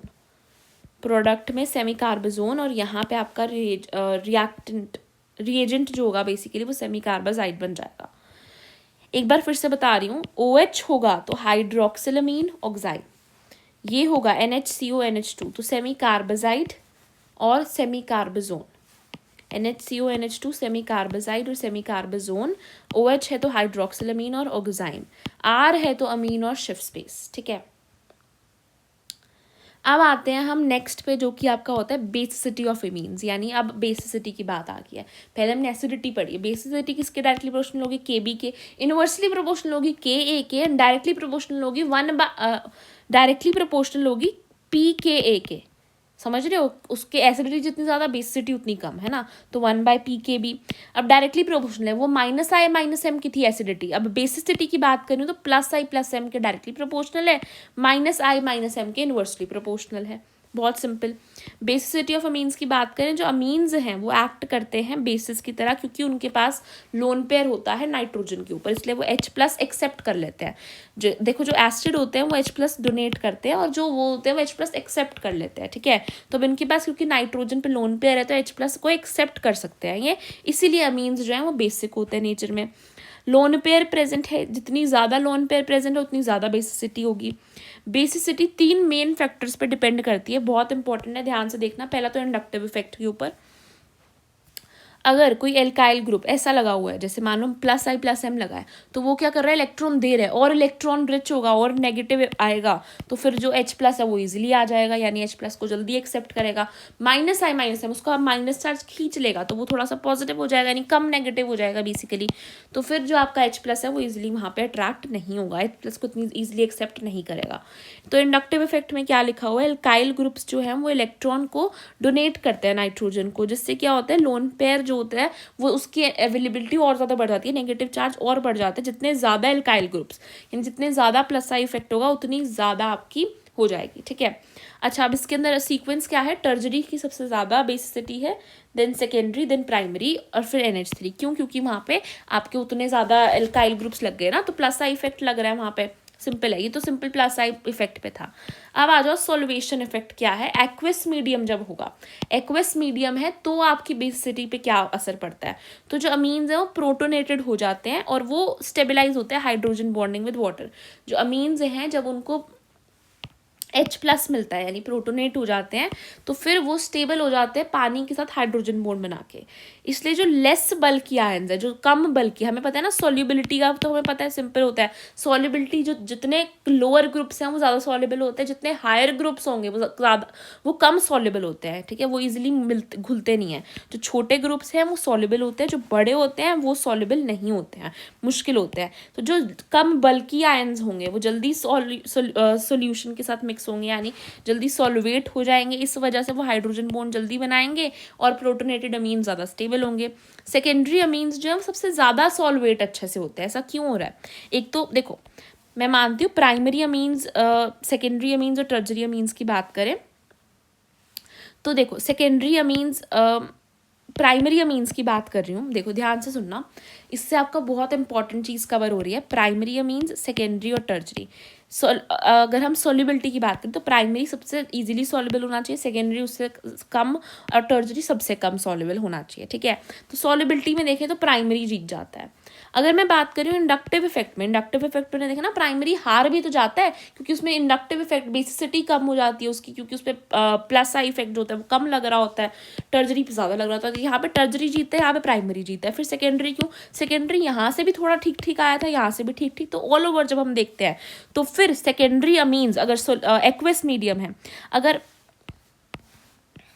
तो सेकेंडरी अमीन्स आपके सबसे ज़्यादा सॉल्युबल है अगर एक्वस मीडियम प्रेजेंट है, ठीक है। अगर एक्वस मीडियम प्रेजेंट है तो सेकेंडरी अमीन्स जो है सबसे ज़्यादा सॉल्युबल होंगे। आई होप आपको समझ में आ रहा है ये चीज़, है ना। सेकेंडरी अमीन सबसे ज़्यादा सॉल्युबल होंगे अगर आपका एक्वस आयन एक्वस मीडियम है, ठीक है। अगर आपका एक्वस मीडियम नहीं है तो सिर्फ हम प्लस आई इफेक्ट देखेंगे ना, तो टर्जरी होंगे। अगर आपका एक्वस मीडियम नहीं है तो आपका सिंपली कौन से आ जाएंगे, ये वाले आ जाएंगे। क्यों, क्योंकि टर्जरी आपका सबसे ज़्यादा स्टेबल है अगर एक्वस नहीं है। बट अगर एक्वस है तो यहाँ पे प्राइमरी ज़्यादा हो जाता है, इसलिए सेकेंडरी जो है ऑल ओवर जीत जाता है। इसलिए सेकेंडरी मीन्स एक्वस मीडियम में सबसे ज़्यादा स्टेबल होता है। स्टेरिक हिंड्रेंस की बात करें, जो बल्कि एल्काइल ग्रुप्स है उसके ऊपर H+ नहीं आना चाहता, जो बल्कि हैं यानी टर्जरी हैं, उसके ऊपर नेगेटिव चार्ज तो बढ़ जाता है बट वो आना नहीं चाहते उसके ऊपर, क्योंकि बड़ी सारे बल्कीनेस है ना। तो इसी वजह से प्रोटोनेशन जो है नाइट्रोजन पे आने के यानी H+ के आने के चांसेस कम हो जाते हैं। इसलिए टर्जरी अमीन्स के अंदर ये सबसे ज़्यादा रूल फॉलो होता है कि उसमें स्टेरिक हिंड्रेंस ज़्यादा होती है, ठीक है। ये इतना इंपॉर्टेंट नहीं है, ये 2 रूल्स बहुत इंपॉर्टेंट थे, इसी से मैंने ये सीक्वेंस लिखी, और ये सीक्वेंस तो आपको हर हालत में याद होनी चाहिए। गैसियस स्टेट है, मान लो एक्वस नहीं है, नॉन एक्वस स्टेट है, तो सिर्फ प्लस आई इफेक्ट के अकॉर्डिंग हमने ऑर्डर लिख दिया, टर्जरी सेकेंडरी प्राइमरी, क्योंकि इसमें प्लस आई ज़्यादा है, ज़्यादा नेगेटिव चार्ज आ जाएगा एन पे, तो हाइड्रोजन को ज़्यादा एक्सेप्ट करेगा, सिंपल, ठीक है। NH3 यानी कि कोई भी R ग्रुप लगा ही नहीं हुआ है ना। तो अब मैं बात करूँगा एक्वस सोल्यूशन आ जाता है तो क्या होगा। एक्वस सोल्यूशन है तो मैं बोल रहा, मैंने बोला कि सेकेंडरी जो है वो ज़्यादा होगा। अब प्राइमरी और टर्जरी में कौन ज़्यादा होगा वो आपको पता चलेगा। देखो अगर मिथाइल ग्रुप है, मिथाइल ग्रुप है यानी कि जो R है, यानी बेसिकली जो प्लस आई इफेक्ट है वो थोड़ा सा कम डोमिनेंट है एज कम्पेयर टू ये वाली चीज़, आप समझने की कोशिश करो। इथाइल ग्रुप का ज़्यादा होता है ना प्लस आई इफेक्ट, मिथाइल का कम होता है। अब यहाँ पे हमें पता चल गया था एक्वस में सेकेंडरी तो फर्स्ट आएगा ही आएगा, प्राइमरी और टर्जरी में डिसाइड करना था। प्राइमरी में क्या फ़ायदा था कि ये सॉल्युबल ज़्यादा है, सॉल्युवेशन ज़्यादा शो करेगा। टर्जरी का क्या फ़ायदा था, इसमें प्लस आई इफेक्ट ज़्यादा है। और सिमिलरली हमने यहाँ पे क्या किया, मिथाइल, जब मिथाइल वाले अमीन्स होंगे तो फिर टर्जरी का जो प्लस आई का इफेक्ट है वो थोड़ा सा वीक है, और प्राइमरी का तो सॉल्यूशन का है ही कि वो सॉल्यूबल है ज़्यादा, तो प्राइमरी यहाँ पे ज़्यादा हो जाएगा, क्योंकि जब मिथाइल है तो प्लस आई इफेक्ट थोड़ा कम है। जब इथाइल आ गया तो प्लस आई इफेक्ट और भी ज़्यादा हो गया, तो टर्जरी जो है वो आगे आ गया, क्योंकि उसका प्लस आई इफेक्ट ज़्यादा हो गया, यानी वो सॉल्युबल वाली चीज़ को ओवरकम कर पा रहा है, उसका इतना प्लस आई इफेक्ट, और प्राइमरी जो है सबसे लास्ट में आ गया। आई होप आपको ये तीनों चीज़ें समझ में आ गई हैं, ये बहुत इंपॉर्टेंट है, बहुत बहुत बहुत इंपॉर्टेंट है। जब नॉर्मल एक्वस मीडियम था, एक्वस मीडियम नहीं था, गैसियस स्टेट थी, तो टर्जरी सेकेंडरी प्राइमरी सिर्फ प्लस आई को देखा। जब एक्वस आ गई तो सेकेंडरी आगे आएगा ही आएगा। मिथाइल ग्रुप है, मिथाइल की थोड़ी सी प्लस आई कम होती है, इस वजह से टर्जरी पीछे चला जाएगा, क्योंकि उसकी सॉल्युबिलिटी कम है। अब यहाँ पे प्राइमरी इसमें जीत रहा था कि उसकी सॉल्युबिलिटी ज़्यादा, टर्जरी इसमें जीत रहा था कि उसके पास प्लस आई इफेक्ट है ज़्यादा, ठीक है। तो मिथाइल ग्रुप की क्योंकि प्लस आई कम है इसलिए टर्जरी बीच चला गया, बट इथाइल की क्योंकि बहुत ज़्यादा होती है प्लस आई इफेक्ट, तो टर्जरी आपका आगे आ जाता है। आई होप आपको ये चीज़ बहुत अच्छे से क्लियर हो चुकी है। आगे बढ़ते हैं, टॉलेंस टेस्ट, फेलिंग्स टेस्ट और आइडोफॉर्म टेस्ट करते हैं। देखो टॉलेंस टेस्ट क्या कहता है, जो भी एल्डिहाइड होंगे ना, जनरल कोई भी एल्डिहाइड है तो टॉलेंस टेस्ट पॉजिटिव आएगा। टॉलेंस टेस्ट बेसिकली सारे एल्डिहाइड्स को डिटेक्ट करता है। फेलिंग्स टेस्ट सिर्फ और सिर्फ एलिफेटिक एल्डिहाइड को डिटेक्ट करता है, यानी अगर एलिफेटिक एल्डिहाइड होगा तभी आपका फेलिंग टेस्ट पॉजिटिव आएगा। एलिफेटिक यानी कि स्ट्रेट चेन, एरोमेटिक क्या होता है, रिंग वाला, ठीक है। तो रिंग्स के लिए फेलिंग्स टेस्ट नेगेटिव आता है, just for aliphatic aldehydes positive आता है। उसके बाद आइडोफॉर्म टेस्ट देखेंगे। आइडोफॉर्म टेस्ट किसके लिए होता है ना, कार्बोनिल ग्रुप पर उसके साथ CH3 अटैच होना चाहिए। अगर C2H5 है, या मतलब CH3 ग्रुप अगर कार्बोनिल के साथ अटैच्ड है ना, तो आपका आइडोफॉर्म टेस्ट पॉजिटिव आएगा। हो सकता है कि वो कीटोन में भी आ जाए, एल्डिहाइड में भी आ जाए, दोनों में आ सकता है, बट ये शो करता है कि कार्बोनिल के साथ CH3 ग्रुप अटैच्ड है। अच्छा, रिएजेंट्स की बात करते हैं, आपको याद रखना है रिएजेंट्स क्या क्या है। टॉलेंस के अंदर जिसमें सिर्फ एल्डिहाइड को जो दे रहा था बेसिकली, जो टॉलेंस टेस्ट एल्डिहाइड, कोई भी एल्डिहाइड में पॉजिटिव आएगा, इसमें अमोनिकल AgNO3 यूज होता है। रिएजेंट क्या होता है? Ammoniacal AgNO3। अगर मतलब अमोनिकल AgNO3 जब मैं डालूंगी और अगर वो मान लो एल्डिहाइड है, तो आपका सिल्वर मिरर दिखाई देगा, यानी आपको ब्लैक Ag की PPT दिखाई देगी। सिल्वर मिरर टेस्ट बोल देते हैं, सिल्वर मिरर आपको दिखाई देगा अगर वो एल्डिहाइड है। अगर कीटोन वगैरह है तो नहीं दिखाई देगा, ठीक है। तो मोस्टली एल्डिहाइड्स जो है वो पॉजिटिव देते हैं, कीटोन्स सारे नेगेटिव देते हैं except for alpha hydroxy ketones, ठीक है। जो अल्फा हाइड्रोक्सी कीटोन्स हैं वो जो है वो पॉजिटिव दे देते हैं। देन बात करें यहाँ पे होता क्या है, RCHO RCO नेगेटिव में कन्वर्ट हो जाता है, यानी ऑक्सीडेशन होती है यहाँ पे, ठीक है। और ये बहुत ही सेंसिटिव टेस्ट होता है। मेन चीज़ें जो आपको याद रखनी है कि ये एल्डिहाइड का टेस्ट है, अमोनिकल AgNO3 इसमें यूज़ होता है, मीडियम माइल्डली बेसिक होता है ना। और यहाँ पे सिल्वर मिरर आपको अपीयर होगा अगर एल्डिहाइड लिया है, अगर कीटोन था तो नहीं होगा, ब्लैक Ag की PPT भी अपीयर होगी। देन बात करें फेलिंग्स टेस्ट, एलिफेटिक, अगर स्ट्रेट चेन एल्डिहाइड होगा तो ये आपको पॉजिटिव देगा, तो आपको ब्रिक रेड Cu2O की PPT दिखाई देगी। किसकी? ब्रिक रेड कलर की Cu2O, किसकी? Cu2O की PPT आपको दिखाई देगी इसके अंदर। और इसमें क्या यूज़ होता है, इसके अंदर फेलिंग ए और फेलिंग बी दो सॉल्यूशंस का यूज़ करते हैं। फेलिंग ए तो कॉपर सल्फेट होता है, फेलिंग बी एल्कलाइन टार्ट्रेट होती है। क्या होती है? Alkaline tartrate. फेलिंग ए होती है कॉपर सल्फेट, फेलिंग बी होती है एल्कलाइन टार्ट्रेट। अब क्योंकि इसमें एल्कलाइन ही है तो स्ट्रांगली एल्कलाइन हो जाता है, मीडियम है ना। इसमें सिर्फ एलिफैटिक एल्डिहाइड देते हैं, कीटोन ये टेस्ट नहीं देते हैं। इसमें भी RCHO RCO नेगेटिव में कन्वर्ट होता है, नहीं ऑक्सीडेशन होती है। इसके अंदर एरोमेटिक एल्डिहाइड जो हैं वो नेगेटिव टेस्ट देते हैं, क्योंकि एलिफैटिक दे रहे हैं, हमने पता चल गया है ना। अब बात करते हैं आइडोफॉर्म टेस्ट की। इसमें क्या है, CH3 प्रेजेंट होगा जब कार्बोनाइल ग्रुप के साथ, तब ये टेस्ट आपको पॉजिटिव मिलेगा। रिएजेंट इसमें यूज होता है I2 + NaOH। क्या यूज होता है? I2 + NaOH यूज होता है। बात करेंगे एल्कलाइन मीडियम के अंदर होता है, यहाँ पर येलो PPT बनती है CHI3 की। किसकी? येलो PPT बनती है CHI3 की। एसिटल्डिहाइड जो है ये पॉजिटिव देते हैं, मिथाइल कीटोन्स भी पॉजिटिव, यानी जिसके ऊपर मिथाइल ग्रुप अटैच्ड हो, है ना। देन बात करें, इसमें ऑक्सीडेशन भी होती है और सब्सटीट्यूशन भी होती है। इसमें स्मेल ऑफ आइडोफॉर्म आती है, एकदम एंटीसेप्टिक जैसी आती है, ठीक है। मेन चीज़ें जो आपको याद रखनी है, टॉलेंस टेस्ट एल्डिहाइड को दिखाता है, फेलिंग्स टेस्ट एलिफैटिक एल्डिहाइड को शो करता है, आइडोफॉर्म टेस्ट आपका सिर्फ CO यानी कार्बोनाइल ग्रुप के साथ CH3 प्रेजेंट हो तभी दिखता है।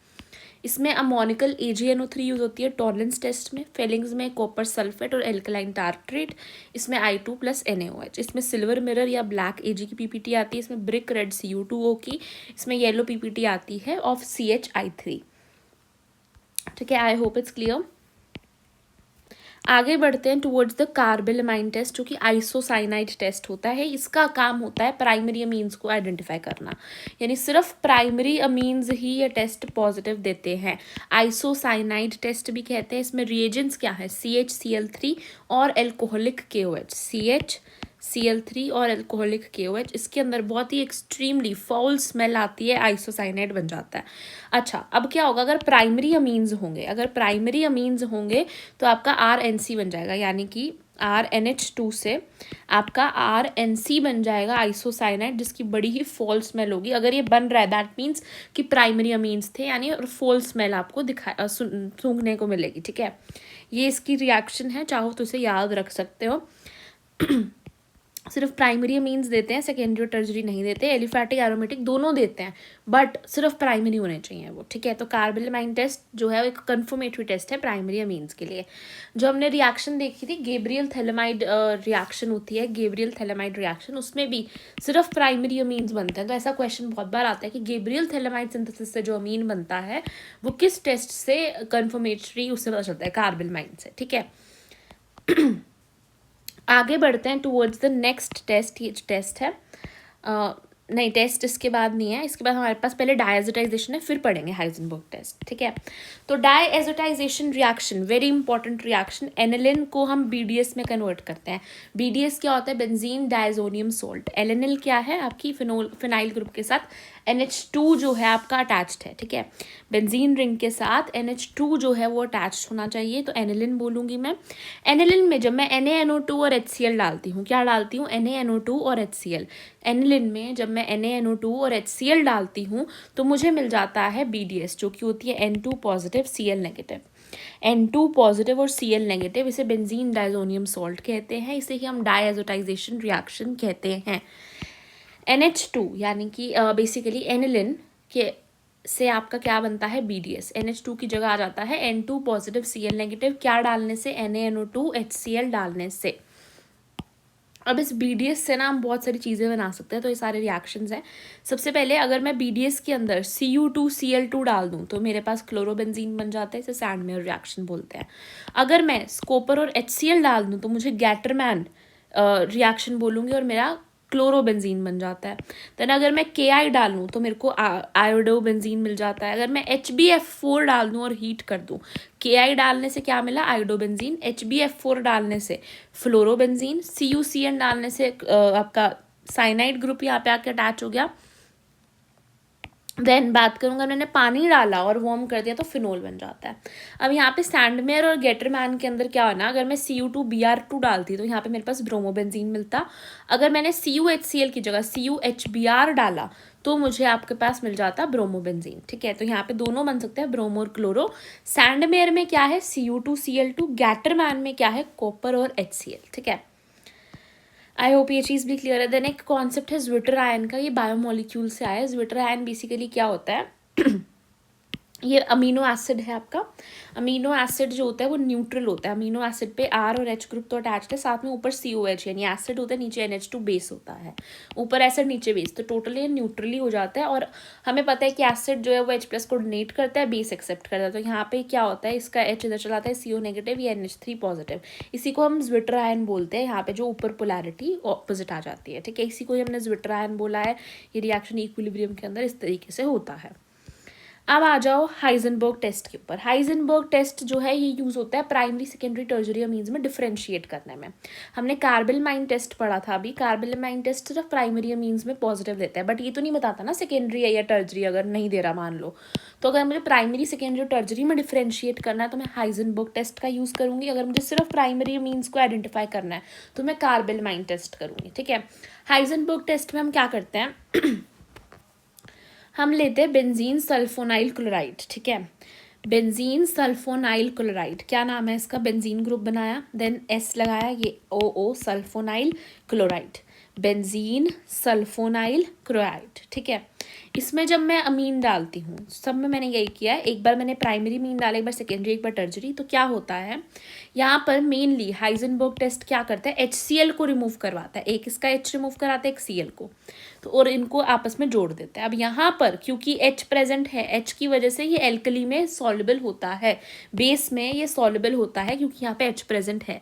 जब यहाँ पे H और निकल जाता है एंड आपका Cl निकल जाता है तो फिर ये यहाँ पे जाके जुड़ता है इस तरीके से। बट यहाँ पर आपका H नहीं होता क्योंकि H रिमूव हो चुका है। यहाँ पे 2 H थे, एक रिमूव हुआ, एक रह गया, इसलिए ये जो है ना एल्कली में इनसॉल्युबल होता है। इसलिए पता चल जाता है अगर एल्कली में सॉल्युबल है तो इसका मतलब प्राइमरी अमीन है, अगर इनसॉल्युबल है तो सेकेंडरी अमीन है, ठीक है। अगर आपने ये लिया, इसके अंदर मैंने RNR ये डाला है ना, ये टर्जरी अमीन था, इसमें कोई रिएक्शन ही नहीं होगा क्योंकि इसमें कोई भी हाइड्रोजन प्रेजेंट नहीं है। तो HCl निकालें कैसे, H ही नहीं प्रेजेंट, तो इसमें रिएक्शन ही नहीं होता।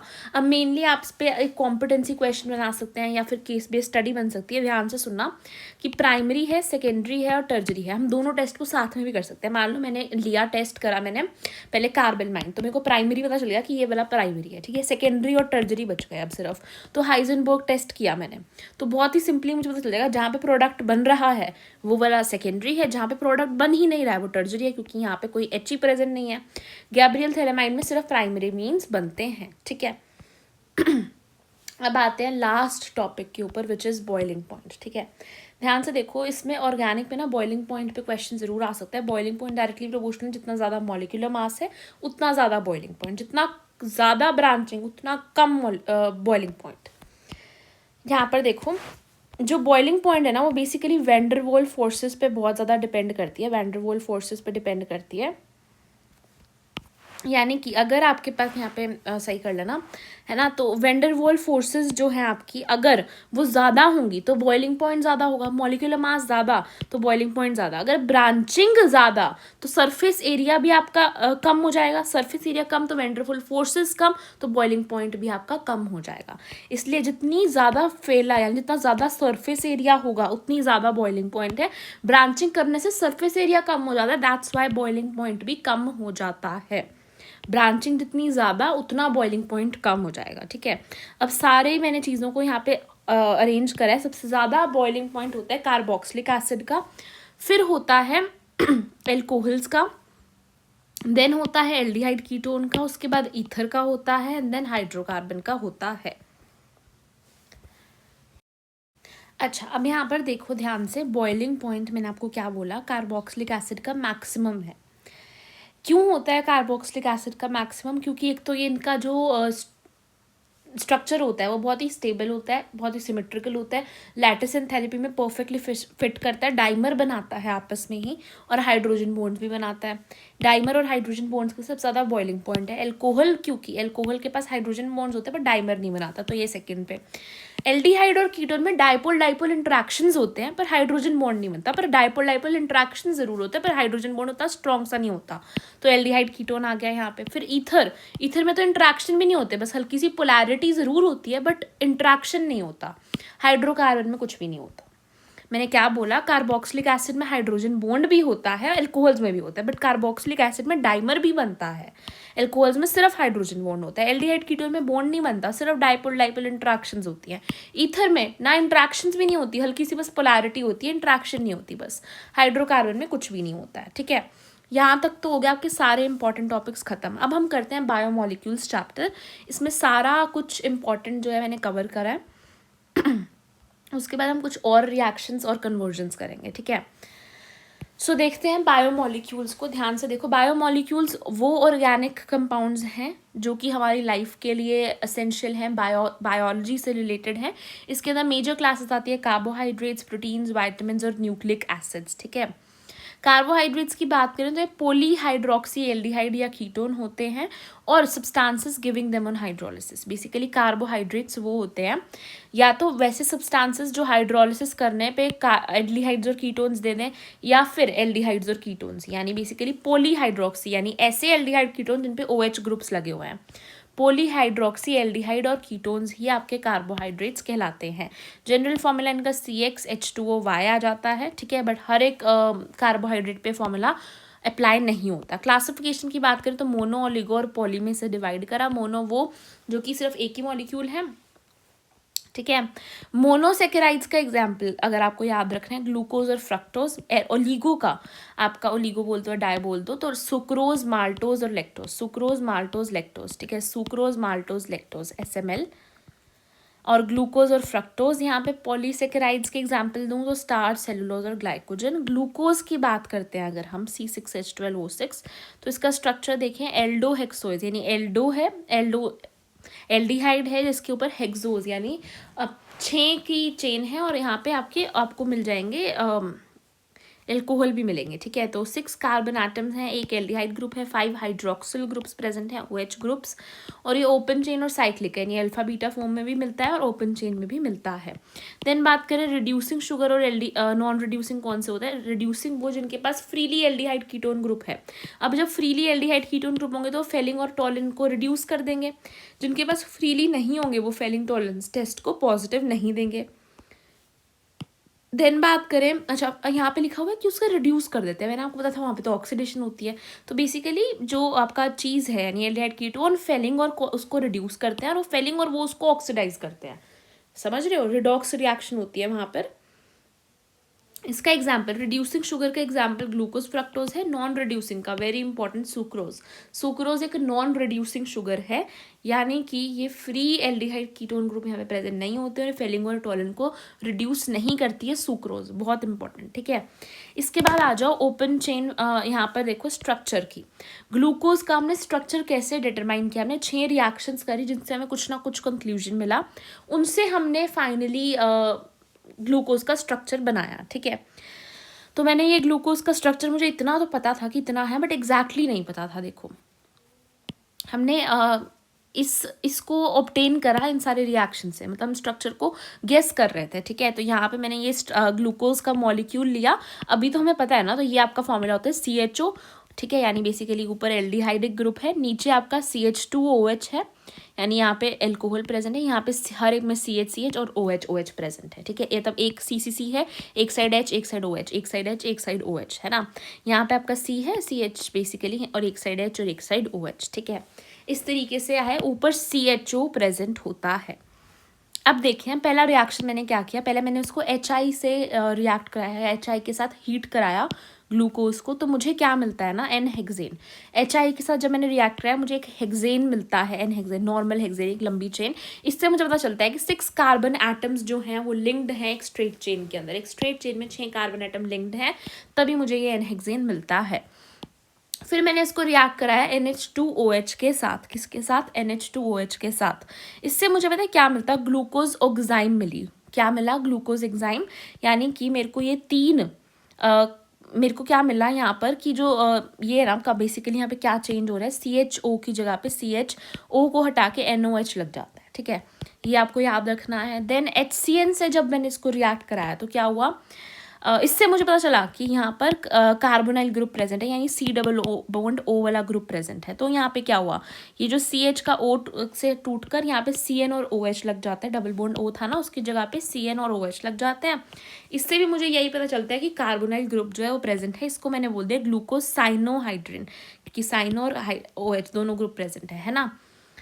देन जब मैंने इसे ब्रोमीन वाटर से रिएक्ट करा ना, तो ऊपर यहाँ पे COH बन गया, CHO की जगह COOH बन गया। इससे पता चला कि एल्डिहाइडिक ग्रुप प्रेजेंट था। यहाँ पे पता चला कि कार्बोनाइल ग्रुप प्रेजेंट था, यहाँ पे पता चला कि एल्डिहाइडिक ग्रुप प्रेजेंट है, और इसे हम बोलते हैं ग्लूकोनिक एसिड, ठीक है। फिर जब मैंने इसे CH3O2 से रिएक्ट कराया बेसिकली, तो मुझे क्या मिलता है यहाँ पर, तो मुझे मिलता है यहाँ पर CHO तो एज इट इज़ रहा ही, ठीक है, और बीच में यहाँ पे CHO के साथ H था ना, एक साइड पे H की जगह पे लग जाता है COCH3। क्या लग जाता है यहाँ पे, हर 4 के साथ HH लगा हुआ था, वहाँ पे COCH3 जुड़ जाता है। नीचे भी यहाँ पे H की जगह पे CO, यहाँ पे बेसिकली जितने भी ये H थे ना साइड्स पे लगे हुए, उनकी जगह पे COCH3 लग जाता है, ठीक है। ये आपका हो जाता है ग्लूकोज पेंटाएसिटेट। ये बताता है कि 5 OH ग्रुप प्रेजेंट है, क्योंकि हर OH को बेसिकली उसने रिप्लेस कर दिया OCH3 से, है ना। तो ये इसने हमें ये बता दिया। देन हम बात करते हैं HNO3 जब मैंने डाला तो दोनों जगह, यहाँ पे दोनों जगह पे COH लग गई। इससे पता चलता है कि हमारे प्राइमरी OH ग्रुप प्रेजेंट है, सेकेंडरी नहीं है, टर्जरी नहीं है, प्राइमरी OH ग्रुप प्रेजेंट है, और ये बन जाता है आपका ग्लूकोनिक और सैलिसिलिक। ये आपका सैलिसिलिक एसिड होता है, सैलिसिलिक नहीं, सैक्रिक एसिड होता है। और अगर एक जगह पे COH लगता है तो ग्लूकोनिक, अगर दोनों जगह पे ऊपर और नीचे दोनों साइड लग जाए तो सैक्रिक एसिड हो जाता है, ठीक है। इससे हमने फिर ग्लूकोज का एक स्ट्रक्चर और रिसर्च करके ग्लूकोज का एग्जैक्ट स्ट्रक्चर बनाया। CHO ग्रुप, नीचे CH2OH ग्रुप, यहाँ पे एक साइड H, यहाँ पे OH, यहाँ पे हर साइड में H, यहाँ पे हर साइड में OH, बस बीच में सेकंड वाली साइड पे उल्टा हो जाता है। अच्छा, अब हम इसे बोलते हैं +D ग्लूकोज। इसको हम एक और तरीके से भी इंडिकेट कर सकते हैं। मैं सेम ऐसा स्ट्रक्चर बनाऊँ, बस H और OH को हर जगह पे चेंज कर दूँ, इधर H ले आऊँ, उधर OH ले आऊँ, एंड यहाँ पर भी उल्टा कर दूँ, तो फिर वो -D ग्लूकोज हो जाता है। प्लस कौन सा होता है, या D वाला कौन सा होता है, D वाला वो होता है जहाँ पे आपका जो OH है वो राइट में प्रेजेंट है। जहाँ पे OH राइट में प्रेजेंट है वो D है, जहाँ पे OH लेफ्ट में, L से लेफ्ट और L, जहाँ पे OH लास्ट वाला, ये लास्ट वाला OH जहाँ पे राइट में है वो डेक्स्ट्रो होता है, जहाँ पे OH लास्ट वाला लेफ्ट में होता है वो लीवोलोडेट्री होता है, ठीक है। देन बात करते हैं हम प्रोटीन्स की। प्रोटीन्स जो है बेसिकली अल्फा अमीनो एसिड्स के पॉलीमर्स होते हैं, किसके, अल्फा अमीनो एसिड्स के पॉलीमर्स होते हैं प्रोटीन्स, और ये पेप्टाइड बॉन्ड्स यानी CONH के बॉन्ड्स से अटैच्ड होते हैं। इनमें पेप्टाइड बॉन्ड्स बने होते हैं। अल्फा अमीनो एसिड्स के पॉलीमर हैं, पेप्टाइड बॉन्ड्स बने होते हैं। अमीनो एसिड्स बिटर आयन बनाते हैं एक्वस फॉर्म के अंदर, मैंने आपको दिखाया था अभी। और ये एम्फोटेरिक नेचर दिखाते हैं, क्यों? क्योंकि उनके पास COH NH2 दोनों है, एसिड भी है बेस भी है, तो एम्फोटेरिक नेचर दिखाते हैं और ज्विटर आयन बनाते हैं, ठीक है। ज्विटर आयन और एम्फोटेरिक नेचर शो करते हैं एक्वस सॉल्यूशन के अंदर। फिर बात करें एसेंशियल और नॉन एसेंशियल। एसेंशियल वो जो कि हमारी बॉडी खुद से सिंथेसाइज नहीं कर सकते, हमें डाइट में लेने ज़रूरी होते हैं, ये हमें डाइट में लेने ज़रूरी होते हैं। नॉन एसेंशियल वो जो हमारी बॉडी खुद से सिंथेसाइज कर रही है, हमें डाइट में लेने ज़रूरी नहीं होता है। इसका एग्जाम्पल याद रखना, वेलाइन और ल्यूसीन। इसका एग्जाम्पल याद रखें तो ग्लाइसिन और एलरिन, ठीक है।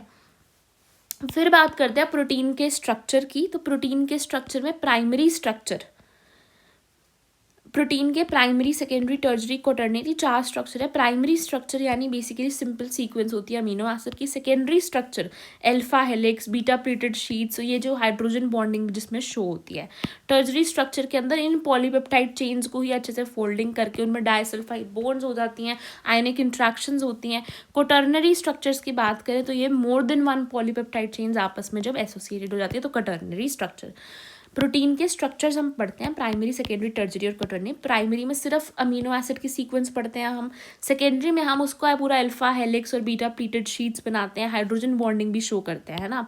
टर्जरी स्ट्रक्चर के अंदर हम पॉलीपेप्टाइड चेन की फोल्डिंग शो करते हैं, डाइसल्फाइड बॉन्ड्स बनाते हैं, आयनिक इंट्रैक्शंस शो करते हैं, डाइसल्फाइड बॉन्ड्स, आयनिक इंट्रैक्शंस और फोल्डिंग करते हैं। क्वाटरनरी स्ट्रक्चर के अंदर हम क्या करते हैं, मोर देन 1 पॉलीपेप्टाइड चेन्स को एक साथ शो करते हैं, यानी बहुत सारी पॉलीपेप्टाइड चेन्स को हम एक साथ शो करते हैं। यहाँ पे एक पॉलीपेप्टाइड चेन थी, यहाँ पे तो सिर्फ अमीनो एसिड की सीक्वेंस थी, यहाँ पे अल्फा बीटा प्लीटेड शीट थी और उनको हाइड्रोजन बॉन्ड दिखाया। फिर उनकी हमने फोल्डिंग दिखाई, पॉलीपेप्टाइड चेन कैसे फोल्डेड है, उनमें डाइसल्फाइड बॉन्ड्स कैसे, आयनिक इंट्रैक्शंस कैसी है। क्वाटरनरी में हमने बहुत सारी पॉलीपेप्टाइड चेन्स को दिखाया। फिर बात करते हैं फाइब्रस और ग्लोबुलर प्रोटीन्स के बारे में। Fibrous long thread like proteins होते हैं, ये कॉम्पैक्ट स्फेरिकल होते हैं, ये सॉल्युबल नहीं होते पानी में, ये सॉल्युबल होते हैं क्योंकि इनका सरफेस एरिया कम होता है, इसलिए ये ज़्यादा सॉल्युबल होते हैं।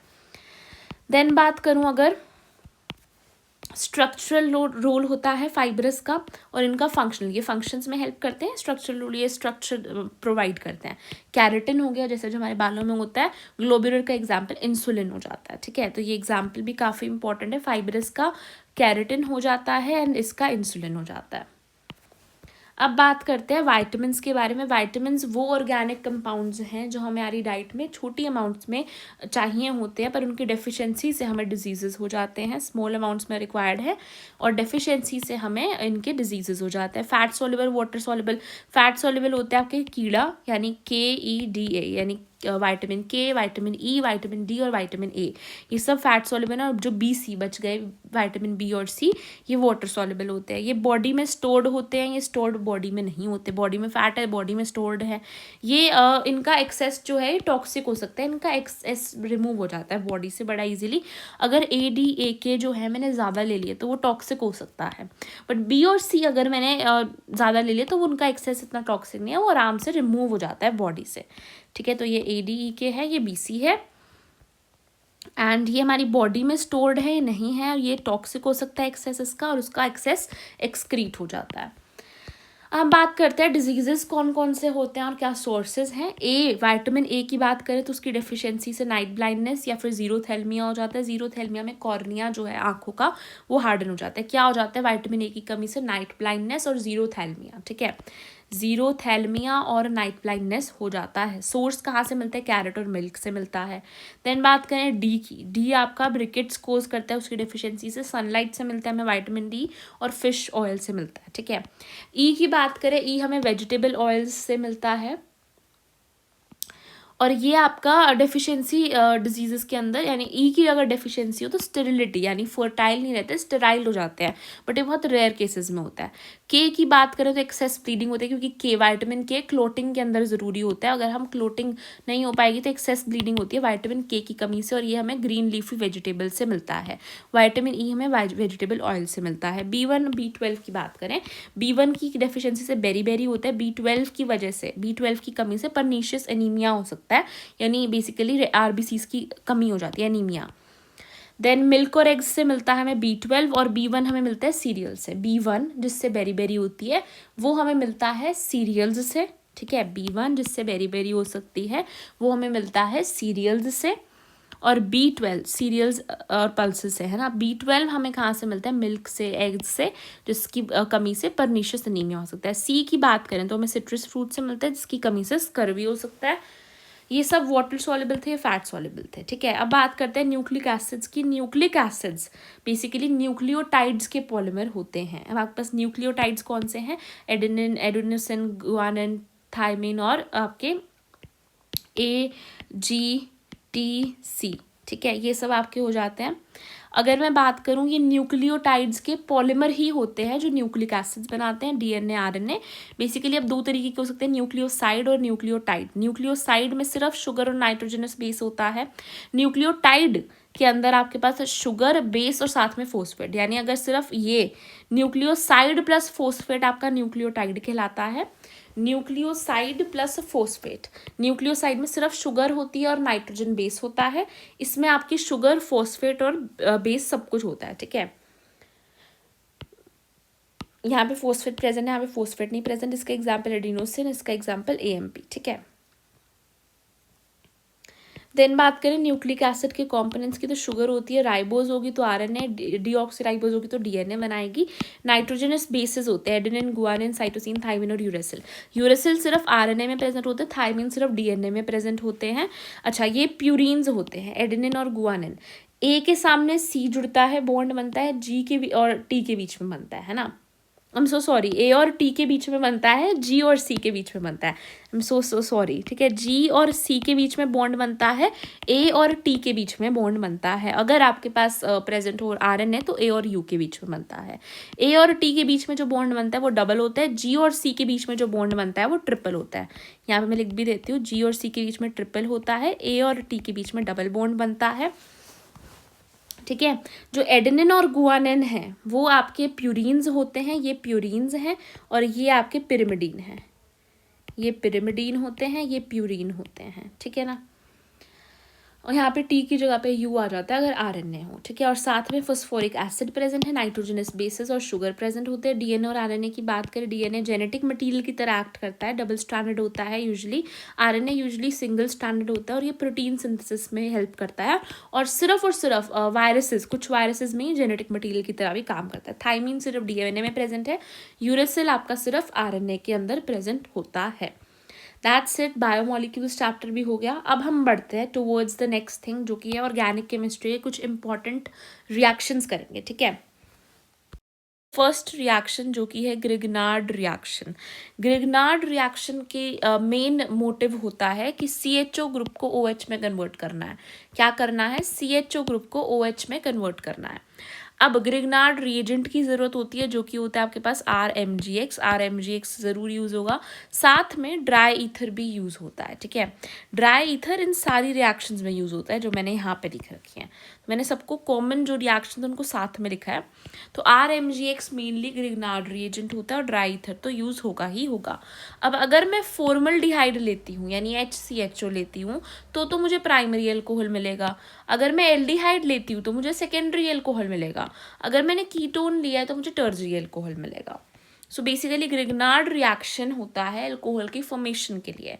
तो यहाँ पर देखें, RMGX तो मैंने लिया ही, ये HCHO लिया मैंने, HCHO यानी कि CHO ग्रुप ले लिया, फॉर्मल्डिहाइड ले लिया। अब क्या होगा ना, इसने तो OH बनाना है, ये बात तो मुझे पता है। अब इस C के पास H2CH2 रहेगा, OH रहेगा, एंड ये वाला जो R ग्रुप है ये जाके अटैच हो जाएगा जो RMGX लेके आया है ना। अब अगर मैं बात करूं, ये वाला एल्डिहाइड है, इस केस के अंदर क्या होगा, इस C के पास ये R' तो रहेगा ही, OH तो इसने बनाना ही है, C के पास R' तो रहेगा, साथ में एक R इसका भी आएगा, तो फिर ये सेकेंडरी एल्कोहल बन जाएगा क्योंकि इस C के पास R' और R दो जॉइन हो जाएंगे। अगर मैं कीटोन लेती तो इस C के पास ये R' और R" तो रहता ही, साथ में ये R भी आना है, तो फिर ये टर्जरी एल्कोहल बना देता और यहाँ पे OH ग्रुप तो अटैच हो ही जाएगा।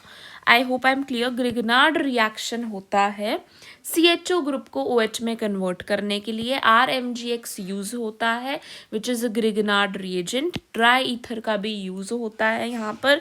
जो ये R है ये भी जाके ज्वाइन होगा और OH भी बनेगा।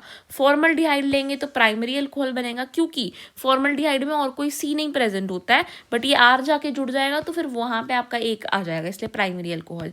एल्डिहाइड के केस में सेकेंडरी अल्कोहल बनेगा, कीटोन के केस में टर्जरी अल्कोहल बनेगा।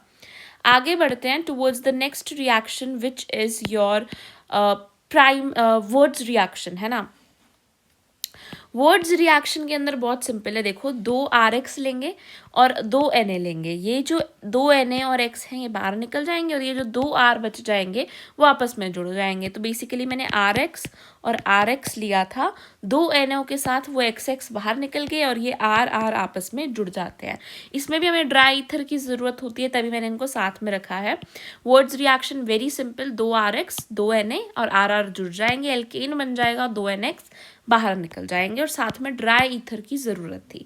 फिटिक के अंदर क्या है, वहाँ पे हमने नॉर्मल सिंपल चेन ली थी, यहाँ पे रिंग के अंदर लेंगे, है ना। एलाइलिक और ये एलिफेटिक और एलाइलिक, है ना। ये एलिफेटिक था, ये एलाइलिक। बेसिकली यहाँ पर क्या होगा, यहाँ पर भी हमने बेसिकली 2 इस रिंग्स के अंदर ग्रुप लिए हैं, X लिया है और ये जो 2 Na लिए हैं ये उसको बाहर ले जाएगा और 2 रिंग्स आपस में अटैच हो जाएंगे इस तरीके से। इसमें भी ड्राई ईथर की ज़रूरत है। तो वर्ड्स और फिटिक बेसिकली सेम तरीके के रिएक्शंस है, बस हल्का सा फ़र्क है वो आपको दिख रहा है। वर्ड्स फिटिंग में क्या होगा, एक रिंग होगी और एक RX होगा, यानी एक एलिफेटिक ग्रुप होगा, एक एलाइलिक ग्रुप है ना, एलिफेटिक और एक एरोमेटिक, है ना। तो बेसिकली ये वाले ऐसे ग्रुप्स लेंगे और ये आपस में जुड़ जाएंगे जब ये X जो है Na बाहर ले जाएगा, ये X Na साथ ले जाएगा।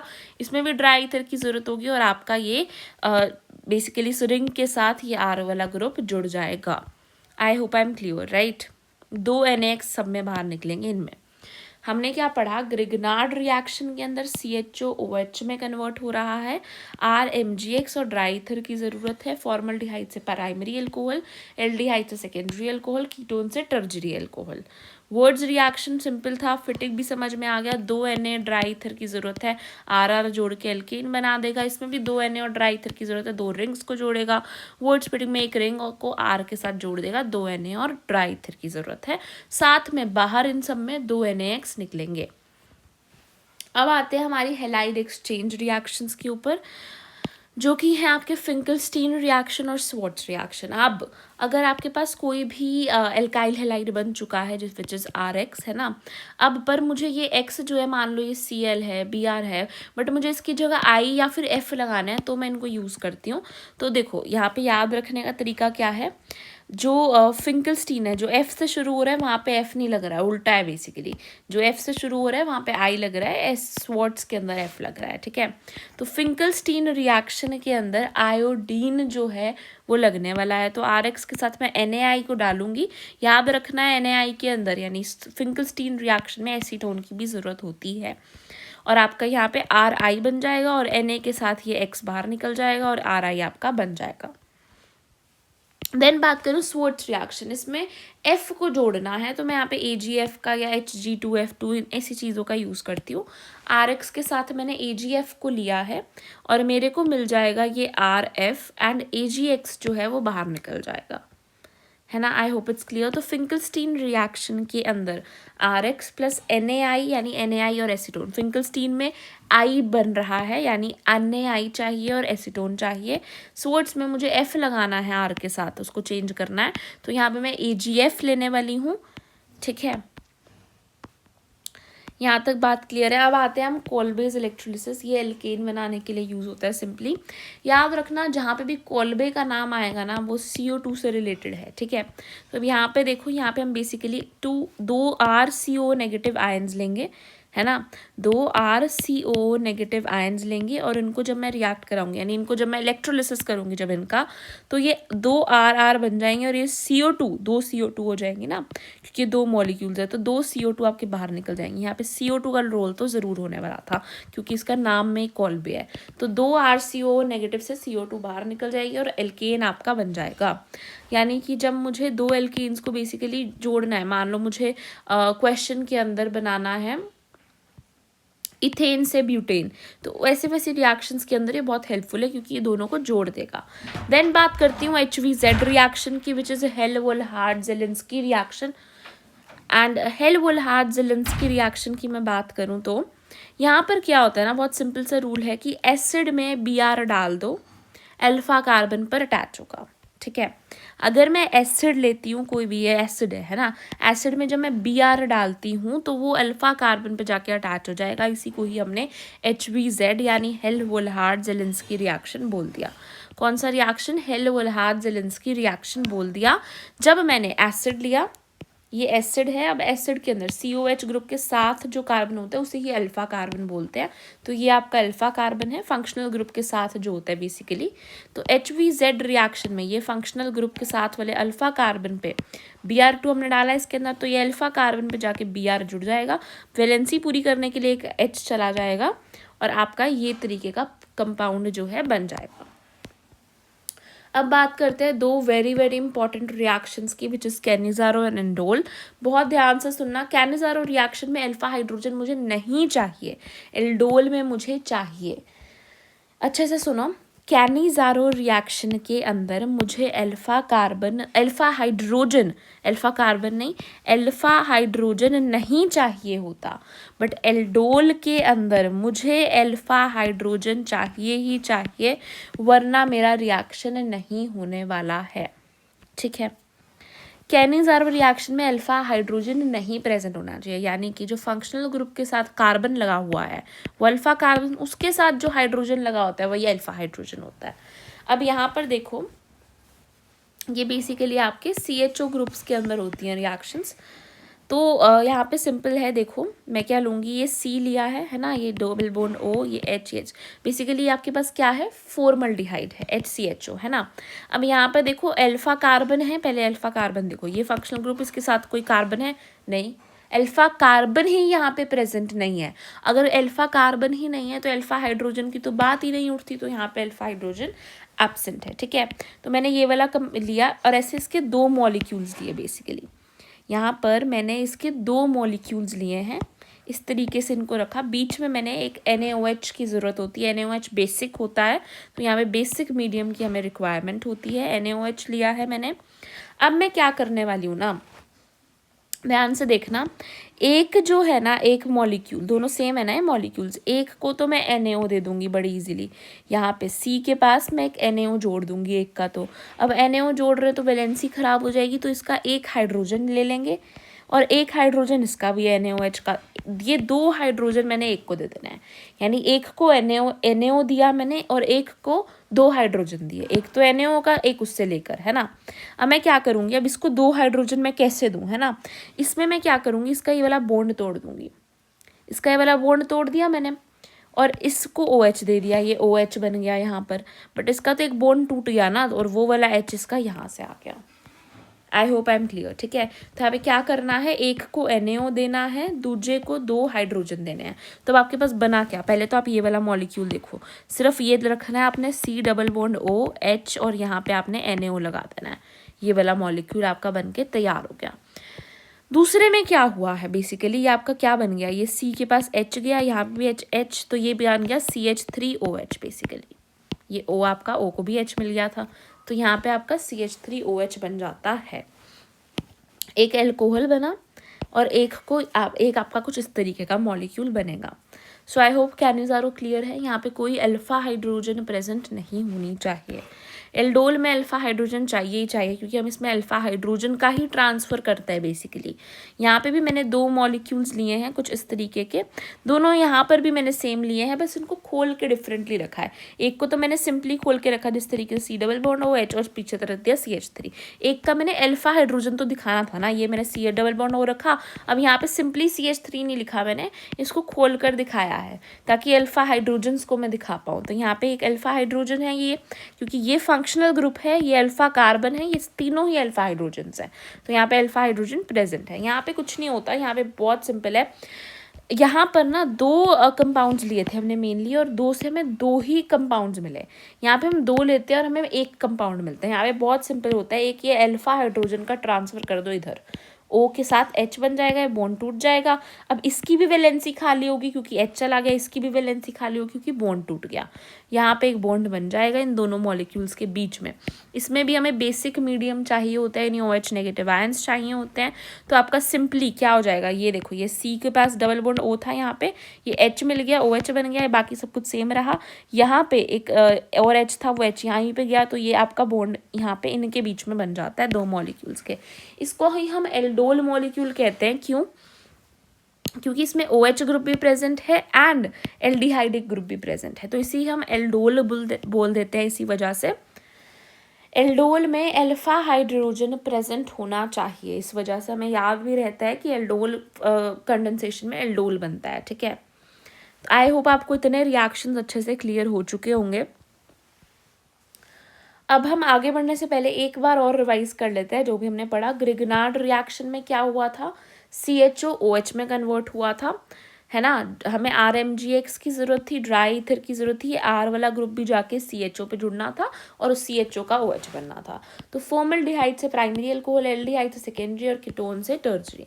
वुड्स रिएक्शन में 2 Na dry ether, 2 Na dry ether, 2 Na dry ether. Wurtz में 2 RX को जोड़ा था, इसमें मैंने फिटिंग में 2 चेन्स को जोड़ा था, वर्ड्स फिटिंग में एक RX एक R और इसको जोड़ा था, है ना।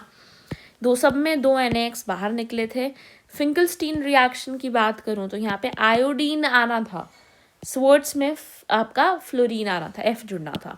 तो फिंकलस्टीन में NaI एसीटोन डालेंगे और स्वर्ट्स के अंदर AgF डालेंगे। कोलबेज इलेक्ट्रोलिसिस में एल्केन बनना था, 2 RCO नेगेटिव आयन से CO2 बाहर निकलनी थी। HVZ सिंपल था। HVZ रिएक्शन क्या कहता है कि एसिड में ब्रोमीन डालोगे तो अल्फा कार्बन पे जाके ब्रोमीन जुड़ जाएगा। कैनिजारो रिएक्शन में अल्फा हाइड्रोजन प्रेजेंट नहीं होना चाहिए, एल्डोल में होना चाहिए। कैनिजारो में NaOH लिया था, एक को NaO दिया, दूसरे को दोनों H दे दिए। एल्डोल में मैंने क्या किया, एक H उधर ट्रांसफर कर दिया, सिंपली बॉन्ड बन गया, OH नेगेटिव के अंदर अल्फा हाइड्रोजन का सिंपल ट्रांसफर हुआ और एल्डोल बन गया। अब आगे बढ़ते हैं टुवर्ड्स रीमर टीमन रिएक्शन। ठीक है, ये जो ऊपर लिखा है ये मैंने रिवीजन पर्पसेस के लिए लिखा है, बाद में इसमें रिवीजन करेंगे। रीमर टीमन रिएक्शन के अंदर हो क्या रहा है, रीमर टीमन और कोल्बे श्मिट रिएक्शन, वो कोल्बे इलेक्ट्रोलिसिस था, है ना। यहाँ पे कोल्बे श्मिट रिएक्शन, इनको हम साथ में पढ़ेंगे। दोनों ही क्या कर रहे हैं, दोनों में हम फिनोल ले रहे हैं, यानी कि बेंजीन का ग्रुप जिसके ऊपर OH अटैच्ड होता है। दोनों में ही मैंने फिनोल लिया है। दोनों में फिनोल के अलावा NaOH डलता है। क्या क्या कॉमन चीज़ है, रीमर टीमन और कोल्बे श्मिट में दोनों में फिनोल से स्टार्ट किया है, दोनों में ही NaOH डलता है। बस फ़र्क क्या है, यहाँ पर फिनोल पे CHO ग्रुप जुड़ जाता है, यहाँ पे COOH ग्रुप जुड़ जाता है। ठीक है, या कोल्बे श्मिट में फिनोल की बस सेम फिनोल रहेगा, बस एक COOH ग्रुप जाके अटैच हो जाएगा। कहाँ पे, ऑर्थो पोजिशन पे। कौन सी पोजीशन पे, ऑर्थो। अच्छा, ऑर्थो क्या होता है, मान लो ये फंक्शनल ग्रुप लगा हुआ है, ये ऑर्थो पोजीशन कहलाती है, ये मेटा और ये वाली पैरा, जो सामने वाली है वो पैरा। ठीक है, फिर अगैन ये भी मेटा हो जाएगी, ऑर्थो हो जाएगी। ध्यान से देखो, इसमें रीमर टीमर में फिनोल NaOH तो दोनों में डल रहा है। ठीक है, NaOH देखो इन सब में डल रहा था लगभग, ये चारों के अंदर, इसमें भी NaOH यूज हुआ, इसमें भी OH नेगेटिव तो NaOH में भी आ जाता है ना। अब आप देखो यहाँ पर वेरी इंपॉर्टेंट, यहाँ पे आपका क्या यूज़ हुआ था, एसीटोन यूज़ हुआ था, जो आपको याद रखना है। देन यहाँ पे सब में ड्राई ईथर यूज़ हुआ था, किस किस में, ग्रिग्नार्ड, वर्ड्स फिटिंग और फिटिंग में, है ना। अब देखो रीमर टीमन में NaOH यूज़ हो रहा है, फिनोल से आपने कुछ नहीं कर रहे हो, अल्फा पोजीशन पे। रीमर टीमन में आपने CHO जोड़ रहे हो, कोल्बे श्मिट में COOH जोड़ रहे हो। जब CHO जुड़ जाता है, OH को कुछ नहीं हो रहा, बस एक चीज़ ऐड हो रही है फिनोल के अंदर, तो ये क्या बन गया, ऑर्थो हाइड्रोक्सोबेंजल्डिहाइड। अब इसको मैंने ऑर्थो हाइड्रोक्सोबेंजल्डिहाइड कैसे बोला, जब ये जुड़ गया ना, तो अब ये फंक्शनल ग्रुप नहीं रहा, ये फंक्शनल ग्रुप बन गया और OH इसके ऑर्थो पोजिशन पे आप देखें तो ये इसकी ऑर्थो है और ये मेटा है, ये पैरा है। अब तो इसीलिए हमने बोला कि ये है तो बेंजल्डिहाइड, बट इसकी ऑर्थो पोजीशन पे क्या जुड़ा हुआ है, हाइड्रोक्सो, यानी ऑर्थो हाइड्रोक्सो बेंजल्डिहाइड। तो यहाँ पर मैंने फिनोल में NaOH डालना है। रीमर टीमन रिएक्शन है तो CHO जुड़ जाएगा, कोल्बे श्मिट रिएक्शन है तो COOH जुड़ जाएगा। COOH जुड़ जाए, जिसे हम सैलिसिलिक एसिड भी कहते हैं। मेन इनका रिएजेंट, इनमें फ़र्क क्या है कि जो इसमें CH जुड़ा है इसमें COH। रीमर टीमर में CHCl3 का प्रयोग हुआ था, कोल्बे श्मिट में CO2 का प्रयोग हुआ है। कोल्बे नाम से ही पता चल रहा है CO2 का यूज़ तो आने वाला है। CO2 COH से रिलेटेड सा होता है बेसिकली, ठीक है, तो CO2 यहाँ पे यूज़ होगा। रीमर टीमर में क्या यूज़ हो रहा है? CHCl3, ये याद रखना है। क्या यूज़ हो रहा है? CHCl3 यूज़ हो रहा है। I hope I am clear यहाँ पर, ठीक है। नेक्स्ट रिएक्शन पे पढ़ते हैं, विलियमसन ईथर सिंथेसिस। बहुत इजी है, रोना प्लस RX, रोना लिया है और साथ में RX लिया है, कुछ नहीं करना है, ROR डैश यानी ईथर बनाना है। विलियमसन ईथर सिंथेसिस है ना, ROR बनाना है, तो ये RO तो है, ये R डैश हमने दे दिया है, ये NaX बाहर निकल जाएगा, ठीक है ना। तो रोना प्लस RX इतना याद रखो, और ईथर सिंथेसिस है तो ROR आप खुद से बना दोगे और NaX को आप बाहर निकाल दोगे, सिंपल। रोना प्लस RX, ठीक है ना। अब आ जाओ फ्रीडल क्राफ्ट एल्काइलेशन और फ्रीडल क्राफ्ट एसाइलेशन। ध्यान से देखना, फ्रीडल क्राफ्ट एल्काइलेशन में बेंजीन में RCl डलता है, बेंजीन में RCl डलता है, एक बेंजीन है उसके ऊपर RCl डलता है, और R जो है वो आपका बेसिकली इनमें ना टारगेट क्या है, यहाँ पे R डालना है, ठीक है। अब ये Cl को मुझे रिमूव करवाना है, तो मैंने यहाँ पे ना AlCl3 का यूज़ करती हूँ दोनों रिएक्शंस में। AlCl3 इलेक्ट्रॉन डेफिशिएंट होता है, तो इलेक्ट्रॉन का भूखा है बेसिकली, तो ये फटाफट Cl को एक्सेप्ट कर लेता है, Cl को खींच लेते हैं, यहाँ पे कैटलिस्ट की तरह वर्क करता है।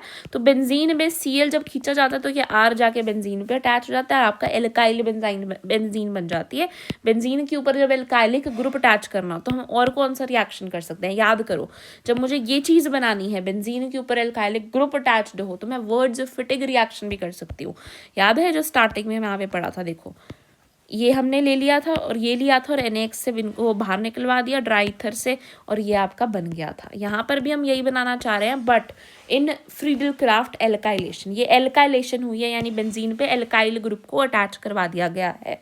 कैसे? RCl लिया था और साथ में AlCl3 लिया था, आपका एल्काइल बेंजीन बन गया था।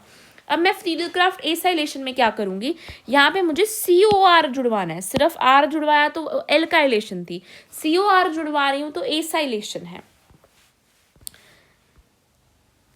COR जुड़वा रही हूँ तो वो एसाइलेशन है, अगर मैं सिर्फ R जुड़वा रही थी तो वो एल्काइलेशन थी। तो बेंजीन में जब मैं पहले मैंने RCl डाला, अब मुझे COR जोड़ना है तो मैं RCOCl डाल दूंगी।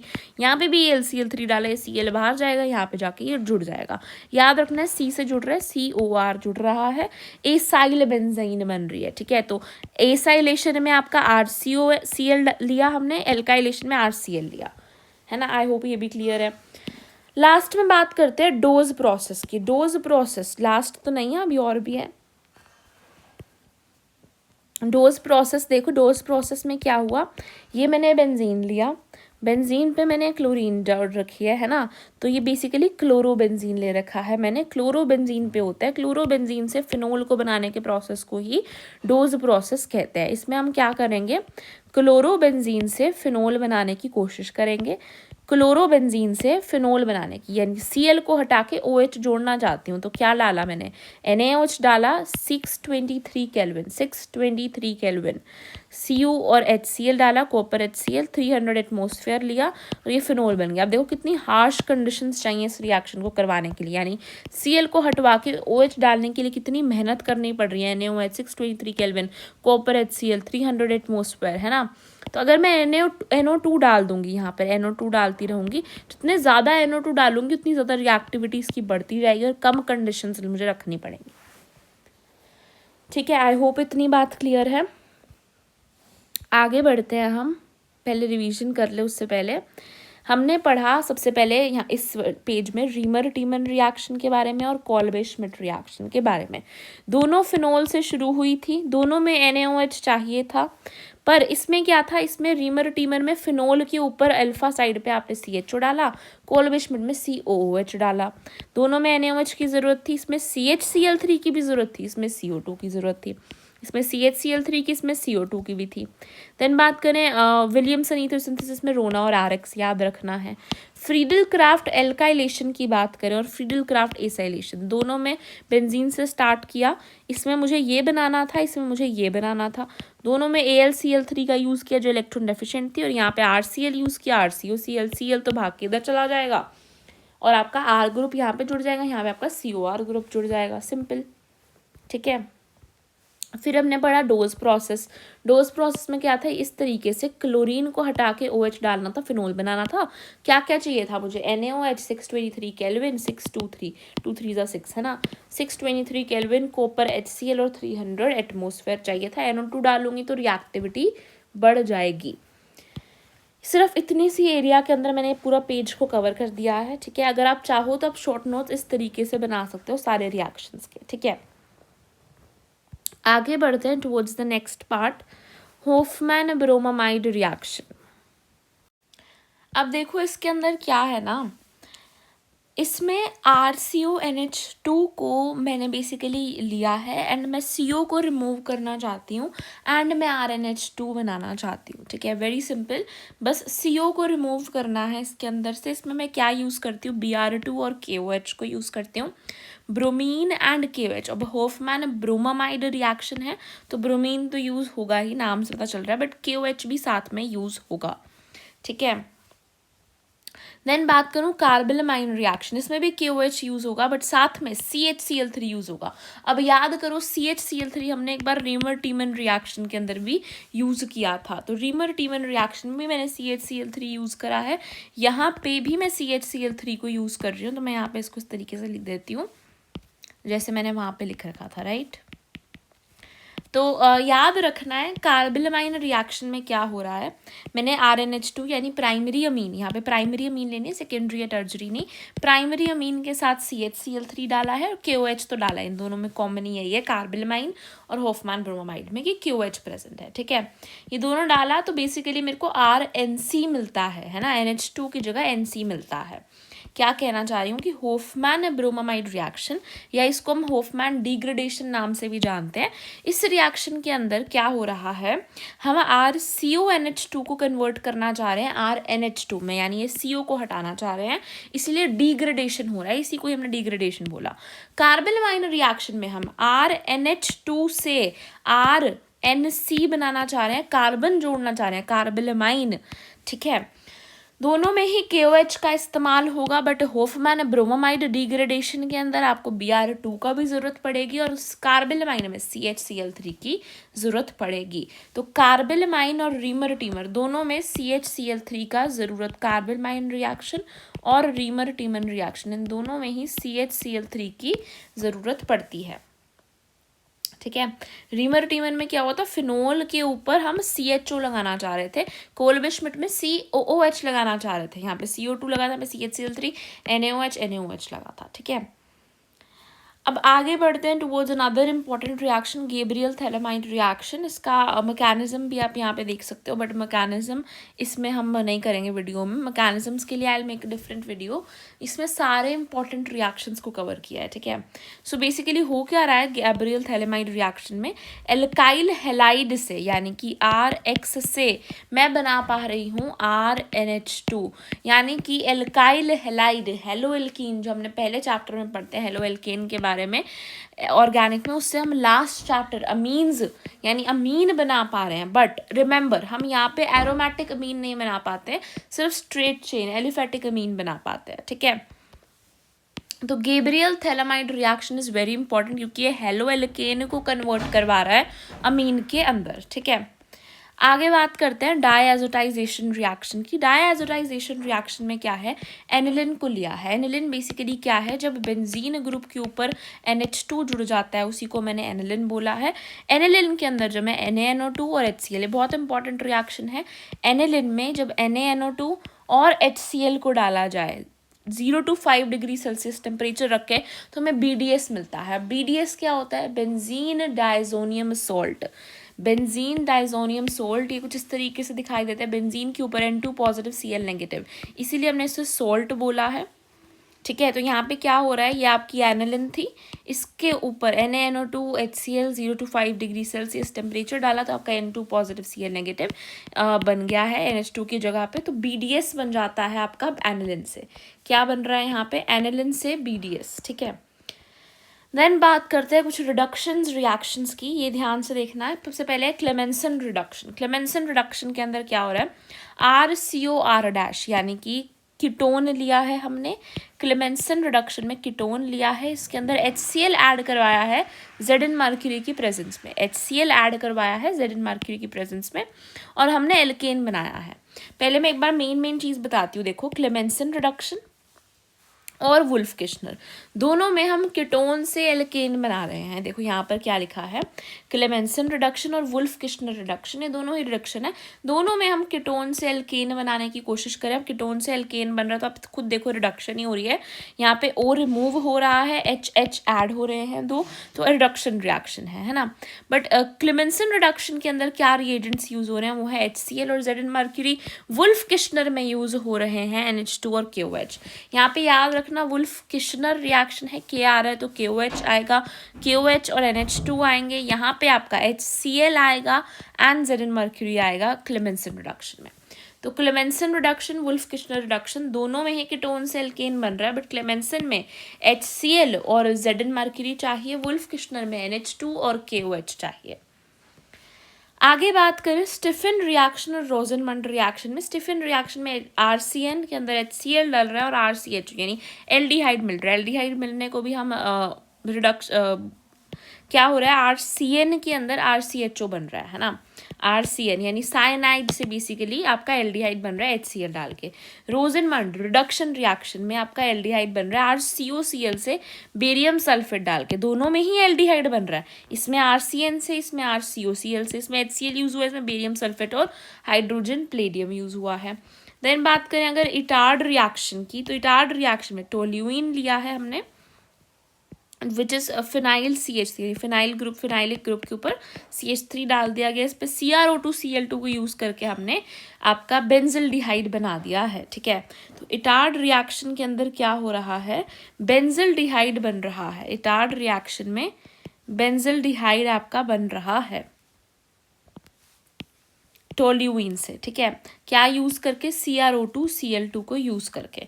यहाँ पे एक बार फिर से देखिए अगर हम इसे, तो क्लेमेंसन रिडक्शन में और वुल्फ किश्नर में दोनों में कीटोन से एल्केन बन रहा है, इसमें HCl Zn मर्क्यूरी, इसमें NH2 और KOH को यूज़ करके। और यहाँ पे बात करूँ रोजनमंड रिएक्शन और स्टीफन रिएक्शन, इनमें क्या हो रहा है, इसमें RCN से एल्डिहाइड बन रहा है, इसमें RCOCl से, इसमें HCl यूज़ हो रहा है, इसमें barium sulphate plus hydrogen palladium use हो रहे हैं। देन बात करें इटार्ड रिएक्शन में टोल्यूइन से आपका बेंजिल्डिहाइड बन रहा है CrO2Cl2 को यूज़ करके। देन सैंडमेयर रिएक्शन में BDS यानी बेंजीन डाइजोनियम सोल्ट जो हमने बनाया था, उसके अंदर कॉपर क्लोराइड यानी CuBr डाल के आपका ये बन रहा है, यानी आपका बेसिकली हेलोएरीन बन रहा है। गेटरमैन में भी हेलोएरीन बन रहा है BDS में HCl डाल के और कॉपर की प्रेजेंस में। तो सैंडमेयर और गेटरमैन दोनों ही क्या कर रहे हैं, एनिलिन जो हमने BDS जो हमने बनाई बेंजीन डाइजोनियम सोल्ट को कन्वर्ट कर रहे हैं हेलोएल्केन में। सैंडमेयर में ज़रूरी है CuCl, गेटरमैन में ज़रूरी है HCl और कॉपर। सैंडमेयर में CuCl, गेटरमैन में HCl एंड कॉपर। कर क्या रहे हैं हम, BDS से हेलोएल्केन बना रहे हैं। BDS से बेसिकली ये डल रहा है, इसमें CuCl ज़रूरी है, इसमें CuBr डाल देंगे तो ब्रोमीन आ जाएगा, इसमें HCl और कॉपर ज़रूरी है। ओके अब हम करते हैं इम्पॉर्टेंट रिएक्शंस फॉर कन्वर्जन, यानी कि जब हम और भी डिफरेंट इम्पॉर्टेंट रिएक्शंस हैं जो कि नेम रिएक्शंस नहीं है। फॉर एग्जांपल अगर मुझे एल्कोहल को एल्कीन में कन्वर्ट करना है तो मैं कॉन्सेंट्रेटेड H2SO4 डाल दूंगी और 443 केल्विन टेम्परेचर लेंगे तो आपका OH ग्रुप बेसिकली हट जाएगा और एल्कीन बन जाएगा। OH को हटकर डबल बॉन्ड आ जाएगा। एल्कोहल से एल्कीन बनाना है तो कॉन्सेंट्रेटेड H2SO4 443 केल्विन। अगर मुझे एल्काइल हेलाइड से एल्कीन बनाना है यानी उसको हटा के डालना है तो KOH एल्कोहलिक डालेंगे। अगर एल्काइल हैलाइड में मैंने एल्कोहलिक KOH डाला तो वो हटकर एल्कीन बना देगा। अगर मैंने KOH एक्वस डाला तो वो एल्कोहल बन जाएगा, क्योंकि एक्वस है यानी पानी है तो वो OH लगा लेगा। एल्कोहलिक है यानी पानी तो एब्सेंट है तो वो हैलाइड तो हट जाएगा KOH की वजह से, बट वो फिर डबल बॉन्ड आ जाएगा क्योंकि और कुछ है ही नहीं उसकी जगह पे लगने को। देन बात करें एल्डिहाइड में, अगर मैं NaBH4 डालती हूँ तो प्राइमरी एल्कोहल, यानी ये क्या रिड्यूसिंग एजेंट है, एल्डिहाइड के अंदर जब ये डलेगा तो आपका प्राइमरी एल्कोहल बन जाएगा। ठीक है, कीटोन में इसे डाल दूंगी तो सेकेंडरी एल्कोहल बन जाएगा, सिंपल सी बात है। एल्कोहल में अगर SOCl2 डाले तो एल्काइल हैलाइड बनता है। एल्काइल हैलाइड में अगर मैं KCN डाल दूँ तो नाइट्राइल बनता है। एल्काइल हैलाइड यानी कि RX में जब मैं KCN डाल दूं तो नाइट्राइल यानी RCN बनता है, और फिर जो आपका K और X है वो बाहर निकल जाते हैं। ठीक है, तो आपका RCN बनता है बेसिकली। नाइट्राइल के अंदर बेसिकली अगर मैं पानी यानी हाइड्रोलिसिस करा दूँ, अगर मैं नाइट्रिल का यानी RCN का हाइड्रोलिसिस करा दूँ तो फिर मुझे मिलता है एसिड। ठीक है, इसके बाद बात करें एल्डिहाइड, अगर CHO ग्रुप, एल्डिहाइड में मैं KMNO4 डाल रही हूँ ऑक्सीडाइजिंग एजेंट, तो CHO का COOH बन जाएगा यानी ऑक्सीडेशन हो जाएगी, एसिड बन जाएगा। टोल्यूइन के अंदर अगर मैं KMNO4 डाल दूँ, टोल्यूइन क्या है बेसिकली, इसके ऊपर CHO लगा हुआ है ना, तो टोल्यूइन के अंदर अगर मैं KMNO4 डाल दूँ हॉट एल्कलीन तो फिर बेंजोइक एसिड बन जाएगा, यानी कि वहाँ पे COOH लग जाएगा। एसिड में अगर मैं SOCl2 डाल दूँ तो Cl लग के एसिड क्लोराइड बन जाएगा, है ना। इसके बाद बात करें नाइट्राइल के अंदर, अगर मैं लिथियम एल्यूमिनियम हाइड्राइड डाल दूँ यानी कि नाइट्राइल है ना, यानी CN है बेसिकली आपके पास, तो उसके अंदर जब मैं लिथियम एल्यूमिनियम हाइड्राइड डालूँ तो अमीन बन जाएगा यानी NH2 बन जाएगा, है ना। नाइट्राइल से मेरे को मिल जाएगा अमीन, एक कार्बन बढ़ जाता है, ऐसा क्यों, ये क्या है बेसिकली, नाइट्राइल क्या होता है जब NC या फिर CN हो, है ना। अब ये नाइट्राइल में जब मैं अमीन डालती हूँ तो वो NC वाला एक कार्बन जो है वो ऐड हो जाता है, यानी एक कार्बन ज़्यादा की हमें अमीन मिलती है। अगर अमाइड हो यानी RCONH2 उसमें Br2KOH, क्या है होफमैन ब्रोमोमाइड रिएक्शन, उसमें CO हटकर अमीन आ जाएगा। देन बात करें नाइट्रो ग्रुप है अगर आपके पास, यानी अगर कोई R के ऊपर नाइट्रो ग्रुप अटैच्ड है, इस तरीके से उसका अमीन बनाना है तो HCl डाल दो टिन की प्रेजेंस में, क्या डाल दो HCl टिन की प्रेजेंस में, तो फिर यहाँ पे NH2 आ जाएगा सिंपली। NO2 को हटाकर NH2 लगाना है तो HCl टिन डाल दो। ठीक है, एसिड क्लोराइड है यानी कुछ इस तरीके से RCOCl है एसिड क्लोराइड, इसके अंदर मुझे अमाइड बनाना है यानी RCONH2 बनाना है Cl की जगह, है ना, तो यहाँ पे सिंपली NH3 ऐड कर देंगे। नाइट्रोबेंजीन से एनिलिन बनानी है यानी कि NO2 ग्रुप की जगह पे मैंने वही NH2 लगाना है, तो यहाँ पे जो हमने किया वही सेम करना है, HCl और 10 डाल दिया। देन बात करें एनिलिन के अंदर, एनिलिन से BDS NaNO2 HCl ही हम ऑलरेडी पढ़ चुके हैं। BDS से फिनोल तो पानी डाल दो सिंपली, BDS से फिनोल बनाना है तो पानी डाल दो। अगर उसका हमें हेलो एल्कीन बनाना था यानी हेलो अरीन बनानी थी बेसिकली, तो हमने कौन से रिएक्शन किए थे, गेटरमैन और सैंडमेयर रिएक्शन, ये वाले। बट अब यहाँ पे हमने BDS से क्या बनाया है, फिनोल, तो पानी डाल दिया सिंपली। फिनोल से ईथर डालना है तो RxNaOH, फिनोल से ईथर यानी OH ग्रुप से मुझे ईथर बनाना है। ठीक है, OH से ईथर यानी ROR बेसिकली, तो यहाँ पे मेरे को H हटा के R लगाना है ना, तो मैंने RX डाल दिया और साथ में NaOH डाल दिया। बेंजीन से नाइट्रोबेंजीन तो सिंपली कंसनट्रेटेड HNO3।